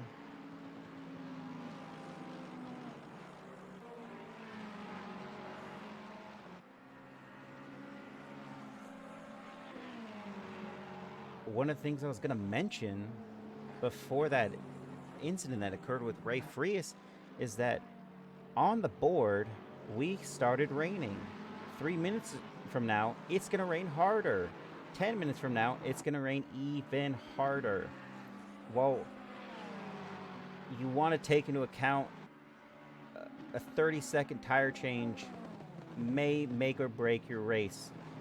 And if you're in the top, you're really going to be thinking about it. And you're almost not sure what's going to happen. As we see, Anirudh Sundar is going into the pits. Is he going to change tires? We don't know.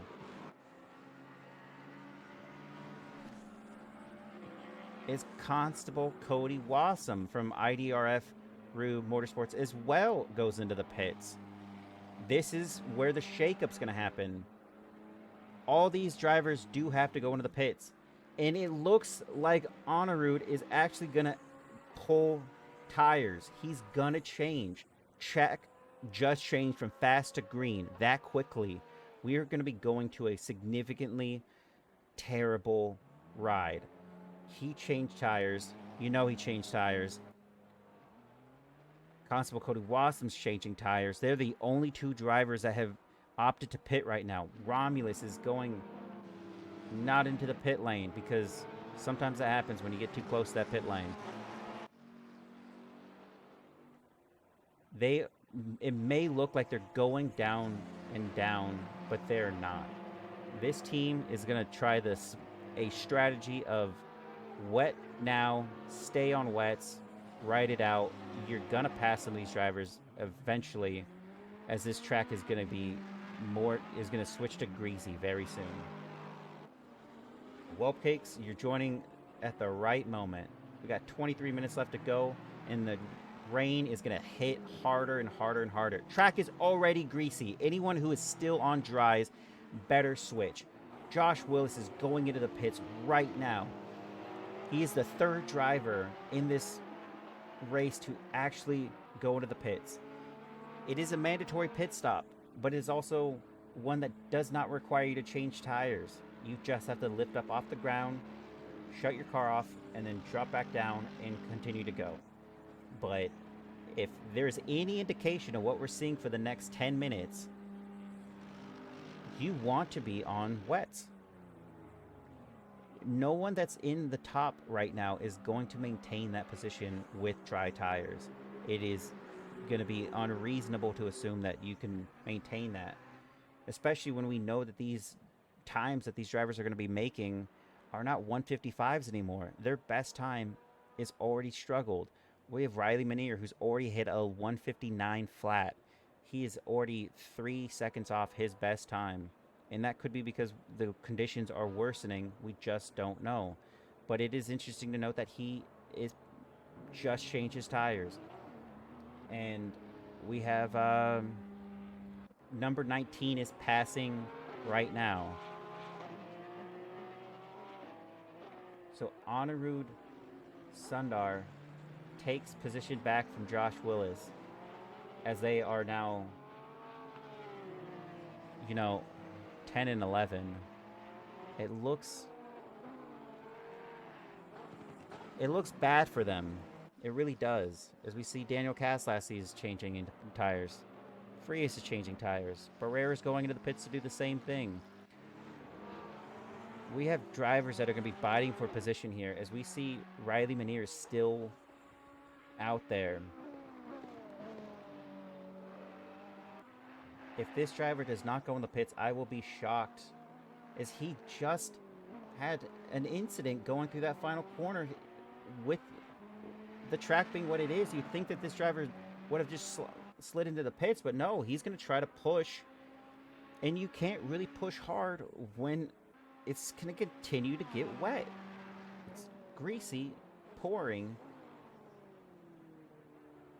And as far as the overall goes, I can't even tell what's happening here. We have Riley Manier P1, Burkhoff P2, Provone P3, Lindauer P4, Snyder P5, Drolman P6, Moscato is P7, McConnell P8.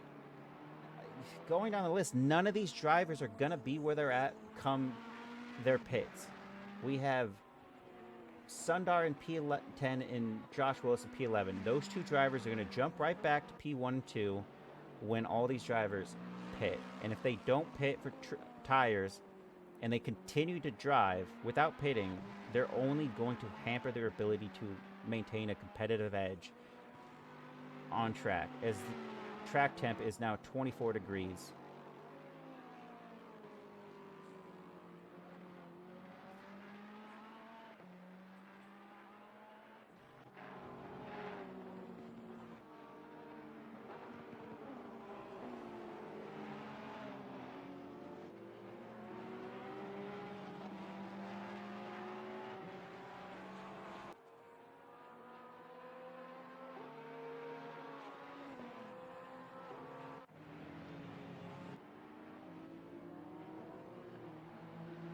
Right now, it'd be hard to discern where one should be focused, because all the focus is on these midfielders that, I would say, like, not even midfield, they're like above the midfield, and none of them have pitted.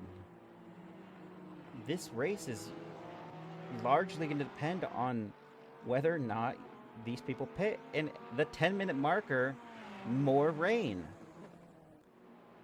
With a greasy track,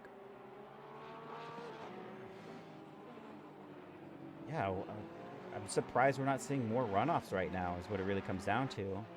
We see Jeff Allen of Pfaff Motorsports is one closest to Chronotis, and both these drivers eventually have to pit.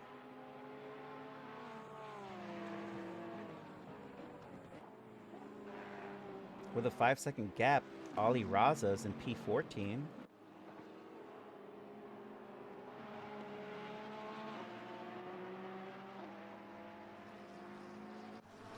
Then you have Andy Oak of McLovin McLaren Motorsports, who's a couple seconds off of P25. Ray Frias is one of those drivers that pitted. Sorry, not pitted. That went into the pits to change tires, and he has dropped down to 27th for that egregious offense. He was P12,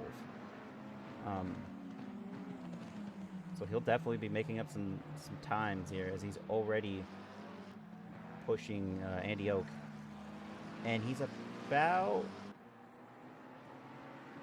like half a lap off those drivers that are in front of him that have not pitted, went into the pits yet. As we see a driver already regaining control, has gone slightly off there. We got Demetrius Rogers of the KCMG, closest to Barrio there, who's holding P22.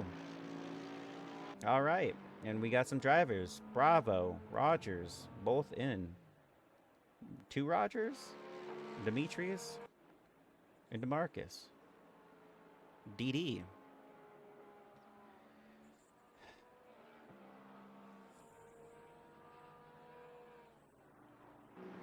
See Snyder's pulling off a good time, getting really close to Lindauer as they both go through that chicane. Are they going to go into the pits?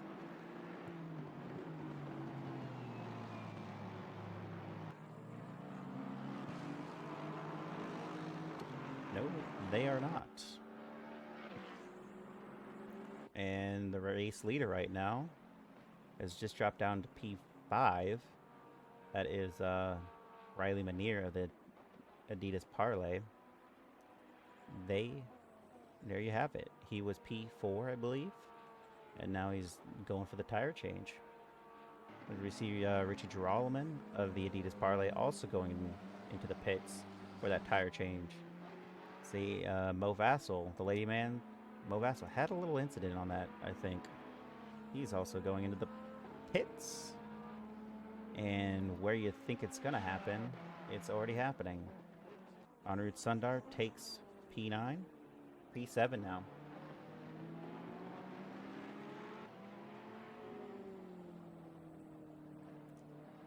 Ali Raza and Chronotis have also gone into the pits. Track is going to increase to heavier rain conditions. With 15 minutes left to go, this looks to be the strategy. I think Sundar has made himself known for having the optimal strategy of this race. He started off strong, got away from all the carnage and the collective nature of how people drive, and he's maintained that. As he's holding P7, all those drivers ahead of him will have to pit. You see, and that's your race lead, Mike Burkhoff of the BRB Club, going into the pits as well.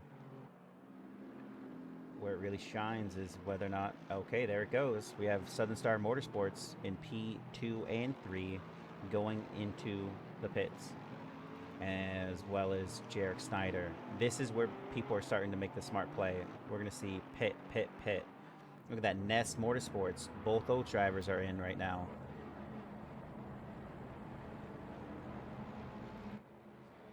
And there you have it. Diogo Moscato, who's now technically on pole, P1, but will not be able to maintain that for long, as a lot of these drivers switch to new tires. The track is damp. There's no way you can stay on dry tires while the track is damp. You're not going to be able to maintain a good pace. And what we can see out of Anirudh Sundar, and I will briefly pull this up here as we pull to him. I'm just going to slap this up. You can take a look at Anirudh Sundar's last time at a 204 flat. His best time was a 155.7. Josh Willis went to a 204.1. And now you see some drivers that have also changed tires. 204.7, 204.9, 205 even. And these are the times you're going to get for this rain conditions. So you're looking at a massive difference. And you see Moscato did a 207.1. So if your race lead is doing 2 seconds off the fastest time of a wet tire driver, then you're definitely going to want to switch from your dries to your wets. It's just not feasible to be on dry tires at this time. And as it continues to even pour even more, that plus sign means more rain, more rain, more rain. Oh. Looks like Riley Manier is close to Josh Willis here. He must have exited fairly well on that tire change, because now Josh and him are in contention, as we still have 2 drivers that have not gone into the pits, and that is Mitch McConnell and Diego Moscato. So this will be your pole setters right now. And that is... Ooh. He gets him on that chicane. He does get him there. It's an aggressive overtake. It works though, because if you're a driver that's known for trying to be clean, you're gonna want to pull away and break off when a driver does that kind of maneuver. And Riley Manier and Josh Willis have been driving against each other for some time, for multiple seasons, so they know one another's, you know, tricks of the trade, as one of the McLaren Glovin Motorsports is just sitting off into the side there. Car number 23. I think that's Andy Oak or the Nyber. And so this is P2 battling P3 right now. And I will pull away from that, a little statistics, as it were. As Jeff Allen goes into the pits.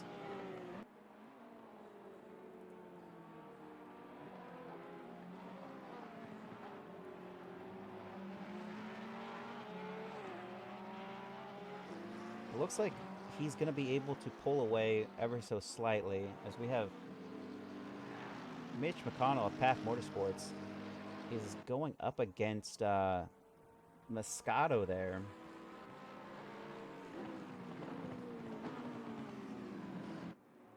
That driver behind them is just lap traffic, not competing in what's to come here, but he passes him anyway. It puts a little gap between those two drivers. That's unfortunate. Going on quickly, what are we looking at here? We have that's Jorge Barrera in P21 just past P2. And that's Moscato and McConnell going in the pits.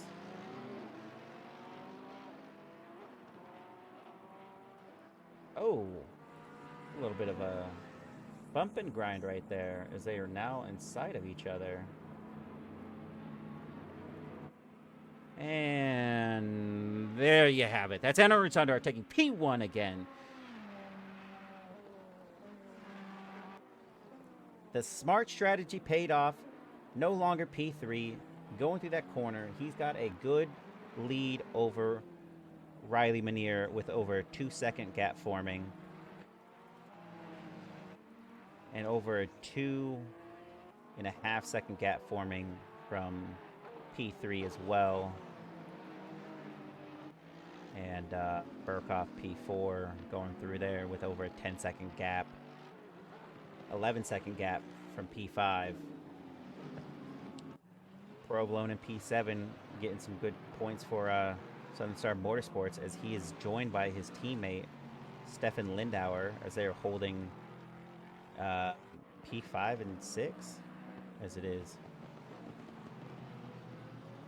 And here you have Constable Cody Wassam of the IDRF team is holding P6. Oh, sorry, P7.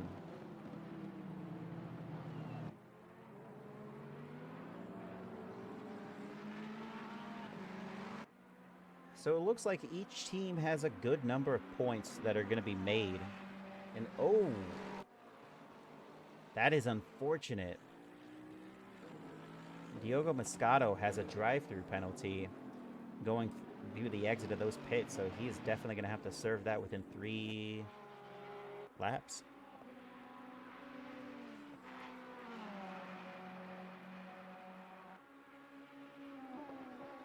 Now, if you told me that this race would be down to Anirudh Sundar and Riley Manier battling in P1 and 2, I would have said that's probably going to happen.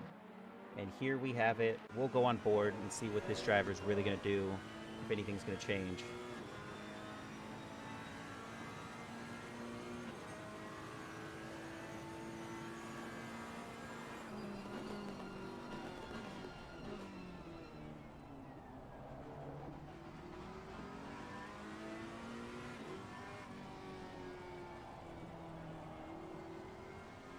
Looks like he's just trying to hold and maintain his line against Anirudh Sundar there, but he's not really trying to make an aggressive move. But he's getting closer, so we'll definitely see something happen. As these drivers have shown to hold different pace through the rain, as it is getting torrential in 10 minutes. With 6 minutes to go, it's not going to really matter that much, but the track is still damp. We have Anirudh Sundar with a 204.5 of his last, and Riley Manier did a 202.9. There's definitely already a big gap between these drivers in their experience in the rain, as we see some other drivers going 203, 6, and onward. I don't know where Henri Sunder is going to be at the end of this race, but you hope that he's going to be able to maintain that. As Moscato goes into the pits to serve his drive-through penalty, he's dropping down the leaderboard. It is now P14. That is unfortunate for that driver.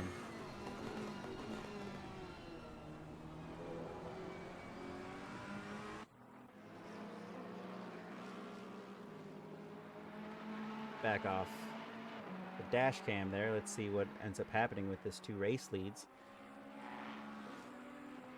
It is interesting to see that Riley Manier was able to close the gap while still on dry tires for a couple laps in order... Oh, that's a little bit of contact.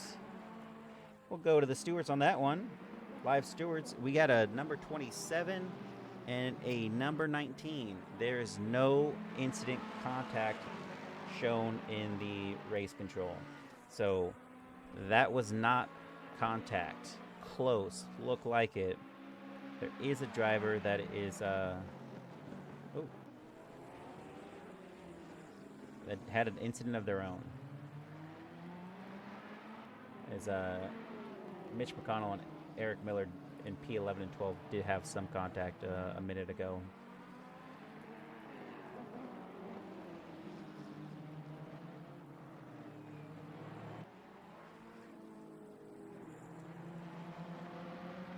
Camera 4.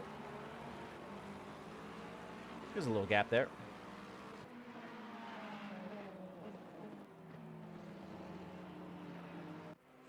Richie Girolman fighting for P7 right now is going against Constable Cody Wasson. And they are getting close. The Adidas Parlay have 2 drivers in the top 10 right now, as well as IDRF team. And that is the driver ahead of him, Cody Wasson and Henri Sundar, holding P1 and P7 right now, as P2 is Manier and Girolman in P8. It's kind of like these 2 teams have the same type of battle happening. They have a driver ahead of them that's in the same team as their enemy, and there they go, just, you know, holding strong, trying to maintain. Oh, is Moscato went into the pits but never served his drive-through penalty? Still showing up right there, so that'll be interesting to see what happens. If you don't serve it, you get disqualified.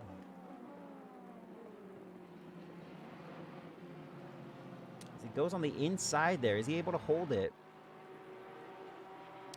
Doesn't look like it.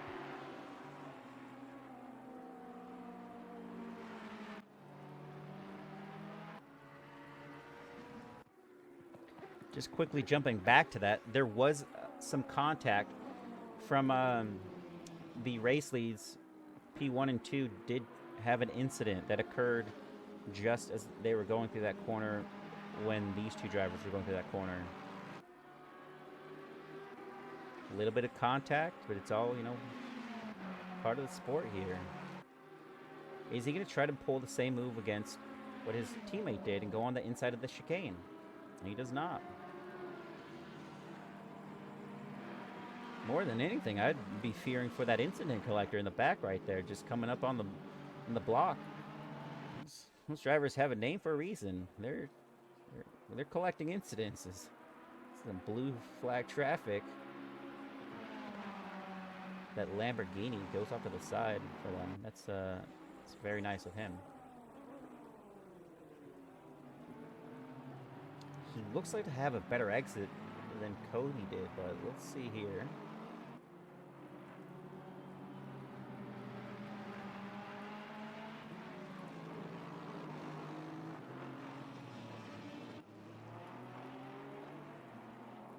Oh, he's cutting the gap there.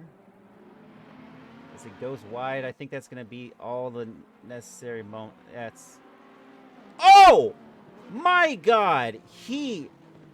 Oh, no. Oh, no. Oh, no.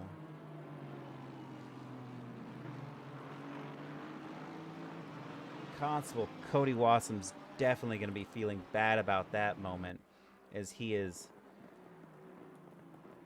swiped Rolleman out right there. I'm not sure what you would really say. definitely no live stewards on that one. He definitely would have given him the position back if he had been able to maintain his car there. Was unable to. All right, man. The leader is on the final lap. As Give the it a leader is on the push. final lap, this is that's a hard moment. You have Daniel Caslassi, who's just pulled in points for Southern Star Motorsports, being P9. That is all 3 drivers from Southern Star Motorsports in the top 10. Like I said, they were a favorite for me from the beginning, but there they go, showing themselves to be strong drivers, consistent drivers. Constable Cody Watson's, you know, in P8 still. Jarek Snyder, P7, is able to get past Constable Cody Watson because, you know, it's probably a moment where you're not sure if you step on the gas or, you know, pull it over and make sure that the other driver's okay. But we're not quite there yet. Jason Provolone strong in 6. Stefan Lindauer strong in 4. Mike's in a race of his own right now, and so is Josh Willis, as we have Riley Minier, one of the last cars to be biting for position, as a lot of these drivers are going to be able to maintain their positions throughout this race. As we have a little bit of a close gap on P11 and 10, but I'm not going to pull away. Not on the final lap here, as we go into the Schumacher S. Tries to go on that inside, defends well.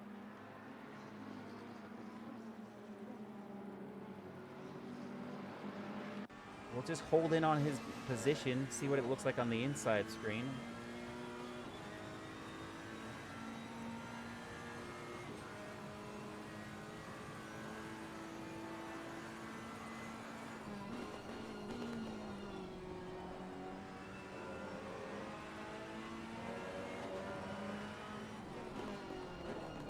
Oh no! Oh no! You hate to see it. Anirudh Sundar lets by. Josh Willis goes neck and neck. The leader has finished the race. Riley Minier takes home P1. Josh Willis P2. Anirudh Sundar P3. Mike Burkhoff P4. Stefan Lindauer P5. Great race from Southern Star Motorsports. Jason Provolone goes P6. Jarek Snyder is rounding the corner with no contention. He'll be P7 there.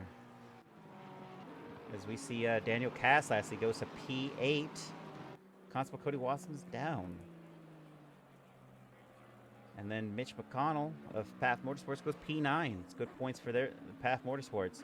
Richie Girolman, part of Adidas Parlay. That's some additional points for them in the top 10. P10, Constable Cody Watson 7, or is P11. Mo Vassell P12. Allen's rounding the corner at P13. Canoda's going through the chicanes, can probably hold P14. Andrew Pickerel at P15. And that's the Flying Lizards going hand in hand, 14 and 15. If you ask where they would be on this grid, I thought maybe a couple more positions up, but they are able to secure 13 and 14. So good job for Flying Lizard Motorsports. Oh, yeah. Hate to see anything dramatic happen on that finale, especially to the last corner, but there it was. We saw it. Azuri Racing with Jose Bravo taking P15. Flying Lizards are now taking 16 as well. It's 13, 14, and 16. That's great work from the Flying Lizard team. Ali Raza with the Boatley going through at 17. Barrera of Mega Racing is 18. Ray Free is going around the corner with Team Mortensalt, and he is going to be holding P19. We have DeMarcus Rogers is going to be holding P20. And we have a lot of drivers that finished early. We have Matt Morrison, Crowhaven Born, Rogers is in 23rd, Shirk in 24th, King 25th, Rose 26th, Oak 27, J Otto in 28, Spool 29, Orozco 30. Cassian 31, Romulus 32, Buckley 33. We started with 43 drivers on the grid, and we're down to 31. Some things happen, and sometimes incidents are unavoidable, and there you go. With me, um, I have P2, Josh Willis. How does it feel? It's got to be a little bit rough on the end because you did have a good run on the dries, but once you switch to the wets, Riley was able to somehow make up a good chunk of time and get close to you guys. Do you feel Yeah. okay with P2? I feel pretty good because I think I might get P1 depending on some steward results. So we'll see how Oh, the evening definitely. goes. So I had a pretty good weekend of racing. This was a lot of fun.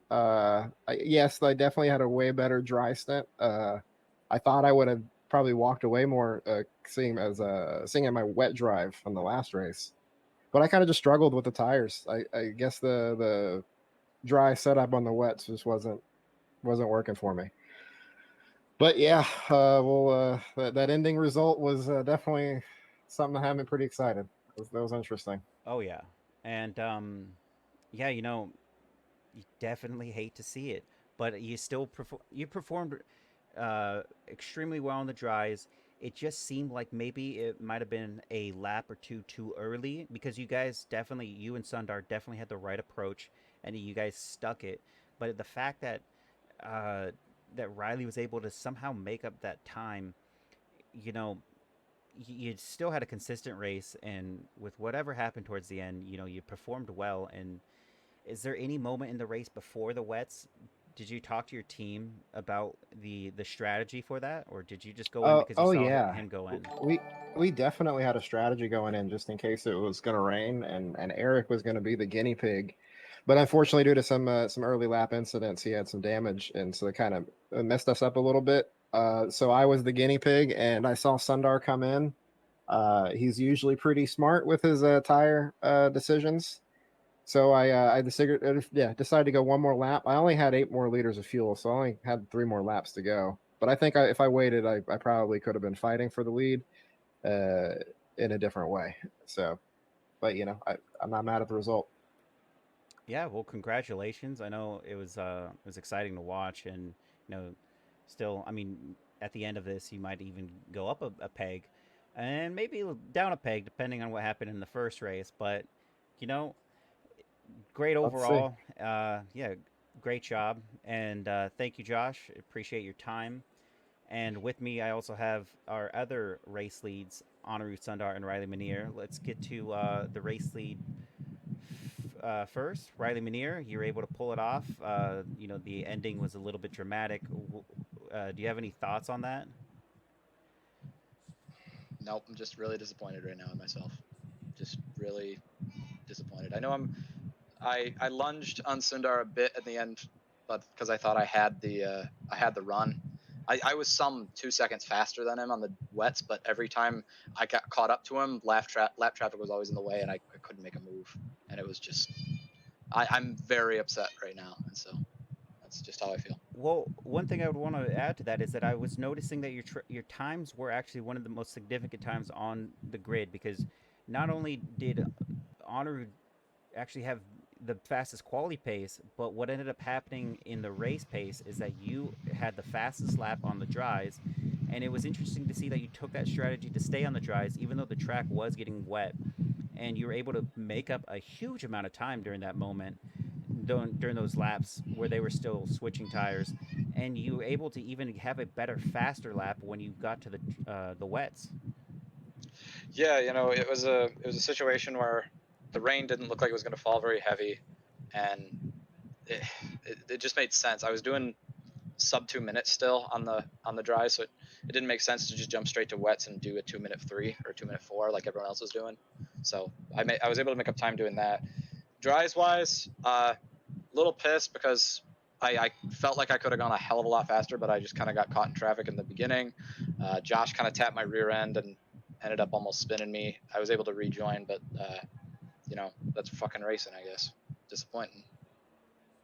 Yeah, well, I mean, overall, you still were able to. I mean, you both were driving clean. It was a great race. It was great watching you, and you definitely showed your speed in the first race as well. And traffic was a major factor for this race. Is there anything that you would have done differently regarding the wet strategy, or were you think that was where you pretty much nailed your best moments? No, that was the best. That by far. I was talking to my teammate Chrono and Richie when we were driving. Chrono just kept saying, "Stay out, stay out, stay out." It makes no sense to go in. And I was doing 2-minute 159s. I was feeling good. Like it didn't make sense to pit. That's where we got the strategy right. And you know what? I'm so mad at myself for just screwing up. If I would have just given Josh a little space at the start, I'd be out here. I would have won that race 15 seconds easy, just based on strategy alone. And it sucks. It really sucks. Well, I think overall you're definitely going to probably learn something from this race and take it into the next race. And can't wait to see what you do and perform. And appreciate your time, Riley. Yep. Thanks. And Anirudh Sundar, who was your provisional pole, also great racing from you. You were able to maintain, P1 for a large part of that race. You had one of the most interesting strategies to go onto the wets early. It paid off for the most part because you maintained that good lead. And when you were in I think P11, not a part of me was worried about where you're going to end up because of where these other drivers were, I think, staying out a little bit too late. Where did that strategy come into play? Was it your teammates that told you to go in, or did you just factor that No, in I yourself? think no, I honestly think I made the wrong strategy goal by pitting in like 2-3 laps early. I think Riley's strategy was the correct one, but there was a lot of traffic around, and I just needed to get some space back and race in clean air, and that's what I tried to do, but it didn't really work out very well. And Mm-hmm. then going into the last lap, I think with all that backmarker traffic, I think Riley tapped me out, but I was confused because I really had nowhere to go, and I thought it was okay, probably my mistake, so I slowed down. And in that moment of, I would quote as sportsmanship, I think Josh and Riley went ahead and took the race win. Yeah, and honestly, going off of that braking marker or on that braking point towards the end, it looked like it was just a little bit of a tap, as there was not enough room to maneuver that, and so you going ahead would have been the, I think, most optimal strategy to just continue driving. But what Yeah. we have seen from several incidences on the racetrack is just your perspective alone as a driver doesn't really give you enough context of whether or not you were in the right or wrong, and some Yeah. drivers have pulled off to the side to let drivers on. We're actually in the right to do so, but also sometimes it was the wrong. So you never really quite sure. And while it was a mistake, I think maybe overall the stewards might vindicate you a little bit, and so you might get some points back. But it was still great racing, consistent racing, and it was wonderful to see. Even though your strategy seemed to be the most bold, it paid off for the most part, and you're able to really show it as everyone went into the pits. Yeah, I think overall it's a good race. Definitely some learnings from this, especially the transition point for the season's GT3 car from the dry to the wets and back. So I think there's Mm-hmm. some amount of practice and research, to put it in that way, that has to be done with our setups, and exactly find those transition points. But apart from that, I think it's a decent result as a team. I'm not too disappointed, but at the same time, I knew I could have won, especially because Riley did have that incident early on. So I had Mm-hmm. a good lead to P2. I think it was around 10 to 13 seconds at some point, Oh yeah, and it was a good pace while it was still in the dries, and so it was interesting to see how much you actually lost in that pace. yeah. But overall, it was a great race, and kudos to you, man. It was awesome watching you, not only for your drive, but your teammate also joined you in the top 10. You guys are gonna have some great points to go for that team championship. Yeah. I think that's the idea. It's more of a team game than the drivers' championship as far as our team goes. So yeah, thanks for having me here. Yeah, thank you, Honoru. Take care. Have a good night. Good night.